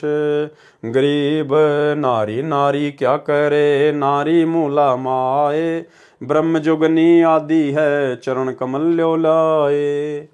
गरीब नारी नारी क्या करे, नारी बिन क्या होए, आदि माया ओंकार है देखो सुरति समोए। गरीब शब्द स्वरूपी उतरे, सतगुरु सत्य कबीर, दास गरीब दयालु है डिगे बंधावे धीर। भावार्थ, संत गरीबदास जी ने परमेश्वर कबीर जी से प्राप्त ज्ञान को अपने शब्दों में इस प्रकार बताया है कि जो पुरुष कामी यानी सेक्सी यानी दुराचारी है वह भी पाप का भागी है, और नारी यदि व्यभिचारिणी है तो वह भी पाप की भागी है। अब भक्ति मार्ग में क्या है भाई और बहनों, भक्ति मार्ग में सतगुरु से उपदेश लेने के बाद ये दोनों ही कर्म स्त्री के और पुरुष के ये व्यभिचार की श्रेणी में आ जाते हैं। सतगुरु से उपदेश लेने के बाद स्त्री मिलन एक प्रकार से व्यभिचार में शामिल हो जाता है। लेकिन ये तो परमात्मा दयालु है, इसलिए इस परमेश्वर ने हमें थोड़ी बहुत ये छूट दे रखी है। छूट ये नहीं कि भाई आप जी स्त्री मिलन करते रहो और अपनी भक्ति भी करते रहो, नहीं। परमेश्वर हमारी तुच्छ बुद्धि को देखते हुए कि अभी इनको इतना ज्ञान नहीं है, अभी इनके पास में भक्ति इतनी शेष नहीं है जिस भक्ति की शक्ति से ये स्वयं को रोक सकें, और ना इनके पास इतना ज्ञान छोड़ा इस काल ने ताकि ये अपनी बुद्धि का इस्तेमाल कर सकें। इसलिए परमेश्वर हम भक्तों पे दया करते हैं। परमेश्वर हमें ज़्यादा कुछ नहीं कहते हैं कि जैसे जैसे इनको ज्ञान होता चला जाएगा, धीरे धीरे जैसे जैसे इनकी भक्ति बढ़ेगी, तो कभी न कभी तो इनको अंदर से चेतना जागृत होगी कि मैं क्या कर रहा हूँ, क्या करना चाहिए और क्या कर रहा हूँ। ये भक्ति हर जन्म में नहीं मिलती, ये औरतें हर जन्म में मिल जाएंगी, औरतें हर योनि में मिल जाएंगी, भक्ति हर योनि में नहीं मिलती है। तो परमेश्वर इंतजार कर रहे हैं कि इनको कब ये विवेक हो कि ये मनुष्य योनि क्यों मिली है। ये विषय विकार करने के लिए नहीं, ये भोग भोगने के लिए नहीं, केवल मोक्ष प्राप्ति के लिए ये मनुष्य शरीर मिलता है, स्त्री या पुरुष का। तो भाई और बहनों, दया परमात्मा की जो थोड़ी थोड़ी बुद्धि सत्सेवकों की खुलने लगी है। जिन माताओं के गर्भ से उच्च संतों का जन्म हुआ है वे नारी आदरणीय हैं। नारी से ब्रह्मा विष्णु महेश का जन्म हुआ, नारी से दत्तात्रेय जैसे महापुरुष का जन्म हुआ, नारी से धना भगत नानक देव स्वामी रामानंद संत दादू जी आदि महापुरुषों का जन्म हुआ। अब देखो, परमात्मा ने उन सभी नारियों को आदरणीय बताया, और यहां परमात्मा ने दुर्गा को भी आदरणीय बता दिया। वे नारी आदरणीय हैं। नारी से ब्रह्मा विष्णु महेश का जन्म हुआ। अब ये दुर्गा ही तो सारा यहां पर बखेड़ा फैलाई हुए बैठी है, लेकिन इस प्रसंगवश गुरुदेव ने केवल दुर्गा को यहां पर आदरणीय कहा है, जिससे ब्रह्मा विष्णु महेश का जन्म हुआ है। बाकी जीवों को यही फंसाती है, तरह तरह के रूप बना के यही ऊपर जाने वाली आत्माओं को फंसाती है अपने मोहजाल में। तो इसका मतलब भाई और बहनों, आप और हमने यदि बचना है तो सतगुरु के वचनों को ध्यान में रख के भक्ति करनी होगी। सतगुरु के वचनों को ध्यान में रख के। गरीब नारी नारी क्या करे, नारी नर की खान, नारी सेती उपजे नानक पद निर्वाण। भावार्थ, नारी नारी के पीछे क्यों पड़े हो, नारी तो नर की खान है। खान का भावार्थ है कि 100 पुत्रों को जन्म एक नारी ने दिया है। यदि नारी ना होती तो नारी को जो बुरी कहते हैं वे कहां से जन्म लेते। अब देखो क्या कह रहे हैं आगे परमात्मा। भावार्थ स्पष्ट है कि दुराचारी चाहे स्त्री हो या पुरुष दोनों ही पाप के भागी हैं। दुराचारी चाहे स्त्री हो या पुरुष दोनों ही पाप के भागी हैं। और भक्ति मार्ग में उपदेश लेने के बाद स्त्री मिलन भी व्यभिचार है।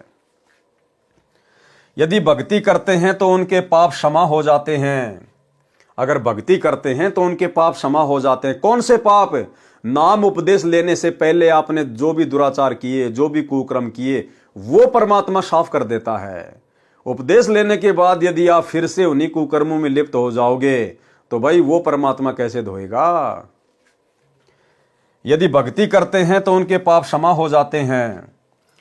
अगर कोई ये सोचे कि भाई हमने तो उपदेश ले लिया और गुरुजी ने तो कह दिया कि जो भक्ति ले लेते हैं उनके पाप कर्म क्षमा हो जाते हैं, तो हमें कोई दोष नहीं है, हम तो भक्ति कर रहे हैं, गुरुजी ने कह दिया, तो फिर इसका मतलब भाई फिर ये दुराचार छोड़ेंगे कब? फिर हम इस कुकर्म को छोड़ेंगे कब? परमेश्वर की वाणियों को समझने की आवश्यकता है। सतगुरु से उपदेश लेने के बाद स्त्री मिलन दुराचार की श्रेणी में आता है। इसलिए तो भगवान ने कहा कि भग भोग्या भग उपजय, और भग से बचा न कोई, और जो कोई भग से बचे भगत कावे सोई। तुम भगत ही नहीं कहलाओगे जब तक इस दुराचार से अपने आप को दूर नहीं करोगे सतगुरु आशीर्वाद से। यदि भक्ति करते हैं तो उनके पाप क्षमा हो जाते हैं। सत्संग, विचारों तथा भक्ति के प्रभाव से विकार समाप्त हो जाते हैं। कबीर परमेश्वर जी ने कहा है कि यदि आप किसी व्यक्ति को इस कारण से गंदा मानते हो कि उसने किसी परनारी से संबंध किया है, अब देखो निचोड़ दे रहे हैं परमात्मा कि कोई ये समझे कि भाई ये तो दूसरों की औरतों के साथ में दुराचार करता है इसलिए ये गंदा है या फिर ये गंदी है। परमात्मा कहते हैं तुम जो अपनी के साथ में कर रहे हो ना वो क्या है। देखो कबीर परमेश्वर जी ने कहा है कि यदि आप किसी व्यक्ति को इस कारण से गंदा मानते हो कि उसने किसी परनारी से संबंध किया है, तो मालिक ने फिर क्या वाणी कही। कबीर आग पराई आपनी हाथ दिए जल जाए, नारी पराई आपनी परसे बिंद नशाए। भावार्थ जैसे अग्नि अपने घर की हो चाहे दूसरे घर की, हाथ देने से हाथ जलेगा, इसी प्रकार स्त्री अपनी हो या अन्य की, मिलन करने से एक जैसी ही हानि होती है। स्पष्ट कर दिया गुरुदेव ने। स्त्री चाहे अपनी हो चाहे किसी अन्य की, मिलन करने से यानी शारीरिक संबंध बनाने से हानि एक जैसी ही होती है। परंतु भक्ति मार्ग पर लगने से सुधार हो जाता है, दोनों ही पार हो जाते हैं। कैसे? दोनों फिर ज्ञान को आधार बनाकर भाई बहन के रिश्ते कायम कर लेते हैं कि भगत जी मोक्ष प्राप्त करना है। असंख्य युग हो गए हमें ये कुत्ता कर्म करते हुए, गधे बने तो यही कर्म, कुत्ते बने तो ये कर्म, सुअर बने तो ये कर्म। ये मनुष्य जन्म क्यों दिया फिर भगवान ने? वही कुत्ता कर्म करने के लिए नहीं, भक्ति करने के लिए। तो भाई और बहनों समझदार को संकेत ही काफी है। बाकी इस विषय पर परमात्मा ने पहले बहुत सारे वीडियो बनवा रखे हैं। गीता अध्याय 9 श्लोक 30 में भी कहा है कि यदि कोई अति से दुराचारी भी क्यों ना हो, यदि वह परमात्मा में विश्वास रखता है तो साधु मानने योग्य है। यानी भक्ति में आने के बाद फिर वो दुराचार छोड़ देता है, इसलिए वो साधु कहलाने के योग्य है। सत्संग में आने से सुधार हो जाता है और कल्याण को प्राप्त हो जाता है। जीव धर्म बोध पेज 17 1925 से 18 1926 तक क्रोध तथा लोभ का वर्णन है। ये उसकी फोटोकॉपी है। क्रोध के विषय में कहा है कि क्रोध को महाकाल कहा जाता है। क्रोध को क्या कहा जाता है? महाकाल। ये बुद्धि का नाश करता है। क्रोध सदा अपने से निर्बल पर आता है, अपने से बलवान पर नहीं आता। प्रत्येक जीव में क्रोध परिपूर्ण है। किसी कीड़े को यदि कोई छूता है तो वह छटपटाता है। वह मन में विचार करता है कि जिसने मुझे छुआ है उसको मार डालूं। जब बलवान दिखता है तो चुप हो जाता है। यह क्रोध का प्रभाव है। लोभ। लोभ करने वाला कभी शुभ कर्म नहीं कर सकता। धन जोड़कर रख जाता है फिर नरक का भागी बनता है। उसका धन या तो उसके सामने ही किसी कारण से नष्ट हो जाएगा या कोई चोर डाकू लुटेरा उसको मार कूट कर छाती पर पैर रखकर छीन ले जाएगा। इसलिए प्रत्येक व्यक्ति का कर्तव्य बताया है कि वह भक्ति करे, गुरु बनाए और फिर दान अवश्य करे। महाभारत ग्रंथ में एक प्रकरण है कि राजा परीक्षित ने कलयुग को वश कर लिया था। कलयुग ने कहा था कि मुझे 2 स्थानों पर रहने की आज्ञा दे दो, एक तो सोना, दूसरे शराब पर। राजा परीक्षित ने उसको ये शर्तें मानकर छोड़ दिया। एक दिन राजा सिर पर स्वर्ण लगा मुकुट धारण करके शिकार करने जंगल में गया। यानी राजा परीक्षित अपना सोने का मुकुट पहनकर जंगल में शिकार करने गया। कलयुग ने मारवी का रूप बनाया और राजा परीक्षित के सोने के मुकुट पर बैठ गया, जिस कारण से राजा परीक्षित का मन कलयुग के प्रभाव से दूषित हो गया। इसलिए गुरुदेव भगवान ने स्पष्ट मना किया है अपने सत्संगों में कि किसी भी उपदेशी ने, चाहे स्त्री हो या पुरुष हो, सोने के आभूषण नहीं पहनने, चांदी के आभूषण नहीं पहनने, स्पष्ट मना किया है, क्योंकि इसमें काल का प्रवेश है।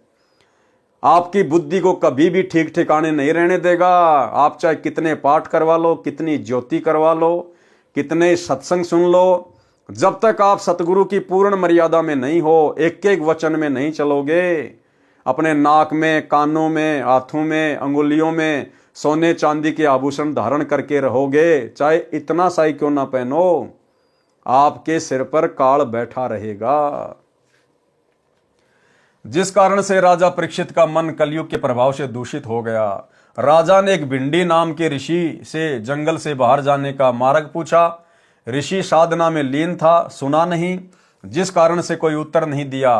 राजा ने एक मरा हुआ सर्प शरारतवश ऋषि के गले में डाल दिया। ऋषि का पुत्र बच्चों में खेल रहा था। बच्चों ने उसे बताया कि राजा परीक्षित ने आपके पिता के गले में सर्प डाल दिया है। ऋषि के बच्चे ने श्राप दे दिया कि आज से 7वें दिन परीक्षित राजा को तक्षक सर्प डसेगा, उसकी मृत्यु हो जाएगी। ऐसा ही हुआ। इसलिए भक्तों को चाहिए कि वे सोने का प्रयोग कभी ना करें। आदेश, भाई और बहनों, हमने गुरुदेव के प्रत्येक आदेश को फॉलो करना पड़ेगा, प्रत्येक आदेश को, नहीं तो हम भक्ति मार्ग पर सफल नहीं हो सकते। ये कोई बच्चों का खेल नहीं चल रहा वर्तमान में। सारी सृष्टि को रचने वाला सर फट जाए अगर ये समझ में आ जाए कि वो धरती पे प्रकट है, और पिछले 10 साल से हिसार जेल में बैठा हुआ है आप और हमारे लिए, हमें भगत बनाने के लिए। ये नकली हार श्रृंगार उतरवाकर भक्ति के 16 श्रृंगारों से परिपूर्ण करने के लिए। लेकिन भक्ति के श्रृंगार तो उस समय हमारे ऊपर पहनाएगा जब हम ये नकली सोने चांदी के हार श्रृंगार उतारेंगे। स्पष्ट आदेश कर दिया गुरुदेव ने। इसलिए भक्तों को चाहिए कि वे सोने का प्रयोग कभी ना करें। ये आदेश हो गया गुरु जी का। आदेश वो ही नहीं है जो फार्म पे लिखे होते हैं। गुरुदेव भगवान कहते हैं वो तो भक्ति के शुरुआती नियम है, ताकि तुम लोग ज्यादा नियम देखकर कहीं जो है बिदक ना जाओ। वो तो भक्ति पर लगाने के लिए शुरुआती नियम है। बाकी जैसे जैसे सत्संग सुनते चले जाएंगे, नए नए नियम आपके सामने आते चले जाएंगे।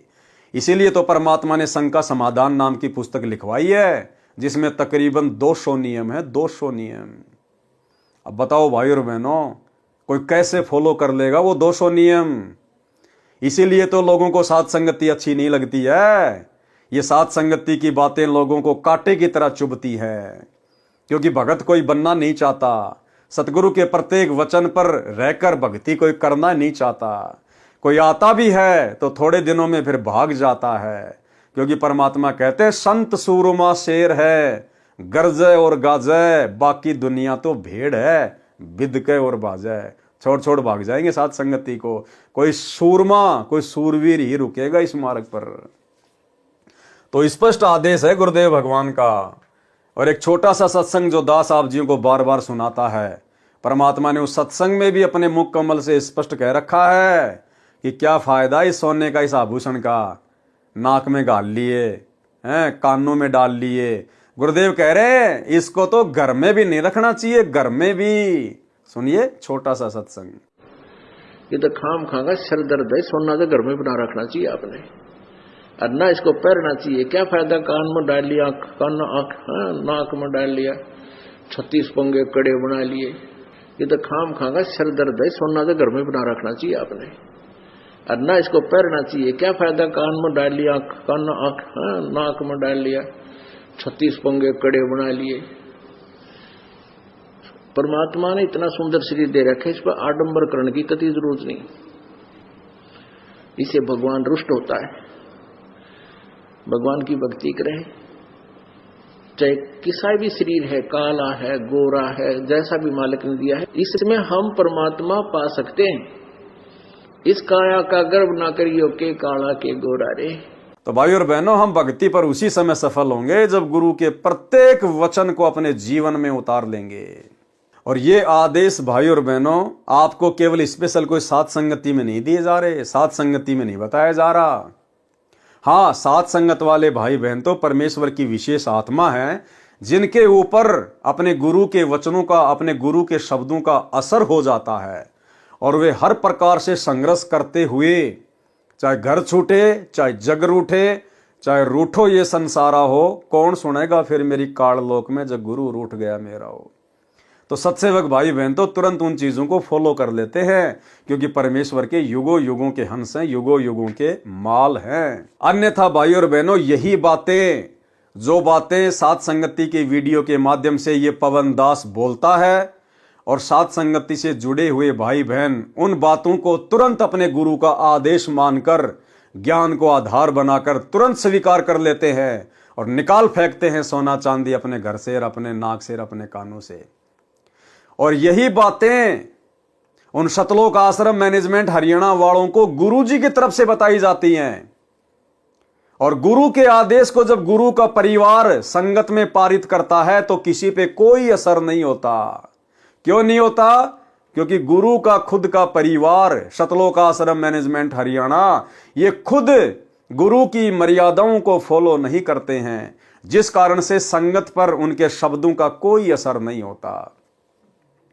इस दास ने तो बहुत समय बाद में सत्सेवक भाई बहनों को सोने चांदी के विषय में जानकारी दी है, मालिक के ज्ञान आधार से। और सात संगति से जुड़ी हुई आत्माओं के शरीर पर आपको एक छोटा सा नाक में भी दिखाई नहीं देगा। नाक में भी जिनके घर में विरोध नहीं है, उन्होंने तो अपने घर से भी सोने चांदी को बेच दिया, बाहर कर दिया। और उधर सतलोक आश्रमों में हेमा मालिनी बन के आती है हमारी माता बहने, हेमा मालिनी, ऊपर से नीचे तक पीली होके। और गुरु ने कितनी बार आदेश दिया उनको हिसार जेल से, एक छोटा सा आदेश। महेंद्र का लड़का अमित, यानी गुरुदेव का भतीजा, गुरुदेव के छोटे भाई महेंद्र का लड़का अमित, उसकी एक छोटी सी ऑडियो 2016 की। और वो कह रहा है कि आज गुरुजी ने पूरी संगत को, जब मैं गुरुजी से मिलाई पे गया जेल में, तो गुरुजी ने मुझे आदेश दिया है कि मेरी संगत को बता देना कि कोई भी सोना नहीं पहनेगा, ना हाथ में ना कान में, हैं, कहीं भी कोई सोना नहीं पहनेगा। ये मेरा सख्त आदेश है, संगत को बता देना। तो उस अमित ने कहा कि गुरुजी मैंने तो बता दिया, मेरी तो कोई नहीं मानता। उस अमित ने गुरुजी से कहा कि गुरुजी मेरी कोई नहीं मानता। अरे मानेंगे कैसे जब तुम नहीं मान रहे? राजनीति तुमने कर दी, अपने गुरु की मानी। स्टेडियम तुमने बना दिए, अपने गुरु की मानी। हॉस्पिटल का काम तुमने शुरू कर दिया, अपने गुरु की मानी। गुंडों की सीबीआई जांच में भक्तों को बैठा दिया, 5 लाख रुपया राजपूत करणी सेना को दे दिया, तुमने गुरु की मानी। हरियाणा के जाट आरक्षण में भक्तों को बैठा दिया, करोड़ों रुपया चंदे में दे दिया, तुमने मानी। जाट गोहाना धर्मशाला बन रही है, एक ऊपर का 5वां फ्लोर 1 करोड़ रुपए में बनेगा, तुमने ठेका ले लिया जबरदस्ती भाईचारा निभाने के लिए। तुम गुरु की मान रहे हो क्या, जो संगत तुम्हारी बात मानेगी? तो ये छोटी सी ऑडियो अमित की कि आज गुरुजी ने आदेश दिया कि मेरी सारी संगत को कह देना कि कोई भी सोना नहीं पहनेगा, भाई हो चाहे बहन हो। तो अमित कह रहा कि गुरुजी मैंने तो कह दिया, मेरी तो कोई ना मानता। साहब जी, एक गुरुजी का आदेश आया है जी आज, अगर मतलब किसी ने नहीं सोना नहीं पहनना, किसी ने भी, किसी भाई ने किसी बहन ने, न चैन न गुट्ठी, न कान में न नाक में, कहीं नहीं डालना, कहीं बिल्कुल भी। गुरुजी ने कहा कि इसमें काला बसा है और सोना नहीं पहनेगा मेरी संगत कोई भी। मेरा आदेश है यो, इन्हें सख्ती से पालन करो। इन्हें कही गुरुजी ने कही हमें लेकिन धन कोई नहीं मानता। गुरुजी ने को सोना नहीं पहनेगा कोई भी आज के बाद। साहब जी, एक गुर्जर का आदेश आया है जी आज, अगर मतलब किसी ने नहीं सोना नहीं पहनना, किसी ने भी, किसी भाई ने किसी बहन ने, न चैन न गुट्ठी, न कान में न नाक में कहीं नहीं डालना, कहीं बिल्कुल भी। गुर्जर ने कहा कि इसमें काला बसा है और सोना नहीं पहनेगा मेरी संगत कोई भी, मेरा आदेश है यो, इन्हें सख्ती तो पालन करो। इन्हें कही गुर्जर ने कही हमें लेकिन ने कोई नहीं मानता, गुर्जर को सोना नहीं पहनेगा कोई भी आज के बाद। तो भाई और बहनों, इससे स्वयं सिद्ध है कि ये लोग खुद मर्यादा में नहीं है, इसलिए इन लोगों के शब्दों का संगत पे असर नहीं होता। अन्यथा इधर साथ संगति के माध्यम से जो भी संदेशा दिया जाता है ज्ञान आधार से, भाई बहन तुरंत विचार करके कि ये जो आदेश दिया जा रहा है हमारे पवन भाई के द्वारा, ये हमारे गुरुजी के सत्संगों से मेल खाता है या नहीं खाता है, ये ज्ञान आधार से उचित है या नहीं है। यदि सत्संगों से मेल खाता है और ज्ञान आधार से उचित है और भक्ति में सहयोगी है, भाई बहन उसको तुरंत फॉलो कर लेते हैं, तुरंत फॉलो। ये होता है शब्दों का असर। तो यहां गुरुदेव स्पष्ट कर रहे हैं। इसलिए भक्तों को चाहिए कि वे सोने यानी गोल्ड का प्रयोग कभी ना करें। अब प्रयोग ही नहीं करना तो फिर घर में रख के क्या करना भाई? अरे जब प्रयोग ही नहीं करना है तो घर में भी रख के क्या करना है? फिर काम क्या आएगा जब उसका प्रयोग ही नहीं करना? तो घर से भी निकालो, बेच दो उसको अपने घर के कार्य में, या परमात्मा को दान धर्म में वो पैसा यूज लीजिएगा। फिर कहा है कि मुसलमान धर्म में भी कहा है कि सोने में शैतान का निवास है। इबलिस का नाम शैतान बताया है। वह कहता है कि जो सूम यानी कंजूस, जो धर्म नहीं करता, वह मेरा मित्र है, उसको नरक लेकर जाऊंगा। देखो मुसलमान धर्म का भी बता दिया गुरुदेव ने कि मुसलमान धर्म में भी कहा गया है कि सोने में शैतान का निवास है। परमेश्वर कबीर जी ने कहा है कि यदि जब तब साधु भी करता है और दक्षिणा से पुण्य नहीं करता तो उसका वह प्रयत्न व्यर्थ है। जो कछु पाप करे सो दाता, दान किए सो सकल निपाता। दान से पाप नष्ट हो जाते हैं। सभी धर्मों का यही मत है कि जो लोभ करता है, दान नहीं करता, वह नरक में गिरता है। मोह, जिस परिवार में प्राणी जन्म लेता है उसी में मोह हो जाता है। संपत्ति, माता पिता, भाई बहन, फिर पति पत्नी तथा संतान के मोह में जकड़ जाता है। जब सतगुरु मिलता है तो सर्व ज्ञान हो जाता है। फिर केवल अपना फर्ज तथा कर्ज जानकर सांसारिक कर्म करता है तथा भक्ति तथा शुभ कर्मों पर अधिक धन लगाता है। इस प्रकार उपरोक्त विकारों से छुटकारा पाकर कल्याण को प्राप्त होता है। जीव धर्म बोध पेज 20 से 28 तक का सारांश। कर भला हो भला, करे बुरा हो बुरा। परमेश्वर कबीर जी ने कहा है कि कर भला यानी दूसरे का भला करने से अपना भला होता है, दूसरे का बुरा करने से अपना बुरा होता है। उदाहरण, एक सेठ के पास एक बैल था, उसके ऊपर सामान लादकर बाजार ले जाया करता था। पुराने जमाने में ऐसे ही सामान लाने ले जाने की सुविधा होती थी।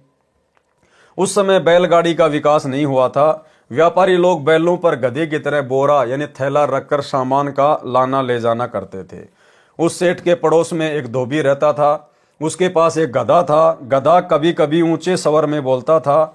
सेठ माया का जोड़ करता था। गधा बोलने लगता, सेठ गिनती भूल जाता। सेठ कहता था कि धोबी का गधा मर जाए तो शांति हो जाए। एक दिन सेठ का बैल मर गया। फिर वह मोगल नामक सेठ परमात्मा को दोष देने लगा कि हे भगवान, तूने ये क्या किया? एक किसान दूसरे किसान की फसल खेत के बीच से काटकर अपने घर ले जाता था। दूसरा किसान उसकी फसल की रखवाली अपनी फसल के साथ साथ करता था। कोई पशु उसके खेत में फसल खाने के लिए घुस जाता तो दूसरा किसान उसकी फसल से आवारा पशु को निकालता था।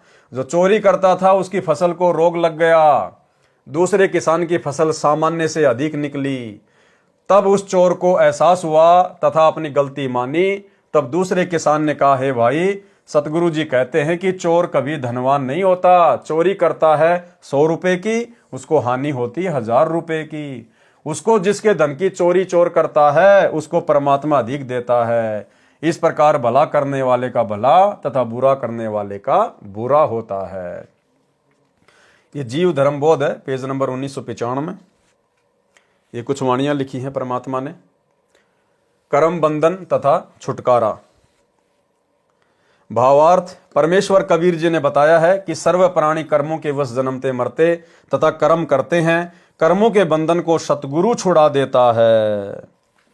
तो भाई और बहनों, आज के वीडियो में केवल इतना ही। गुरुदेव भगवान के आशीर्वाद से कल रात्रि 8 बजे फिर से एक नए वीडियो की तरफ आगे बढ़ेंगे। परमेश्वर के आशीर्वाद से कुछ न कुछ नया हमें सीखने को मिलेगा। और भाई और बहनों, पूज्य गुरुदेव जी के कर कमल से लिखित इन पवित्र ग्रंथों को पढ़ने या सुनने का वास्तव में लाभ उसी समय है जब हम गुरुदेव के प्रत्येक वचन को, प्रत्येक शिक्षाओं को अपने आध्यात्मिक जीवन में साथ साथ लागू भी करते चलें, इनके ऊपर अमल भी करते चलें, तभी हमारा मोक्ष संभव है। अन्यथा सुनने से और सुनाने से कोई फायदा नहीं होने वाला है। तो आज के वीडियो में केवल इतना ही। कल रात्रि 8 बजे फिर से जुड़िए। तब तक गुरुदेव भगवान हम सभी को आज्ञा दें, इजाजत दें, आशीर्वाद दें। बंदी छोड़ सतगुरु रामपाल जी भगवान की जय हो।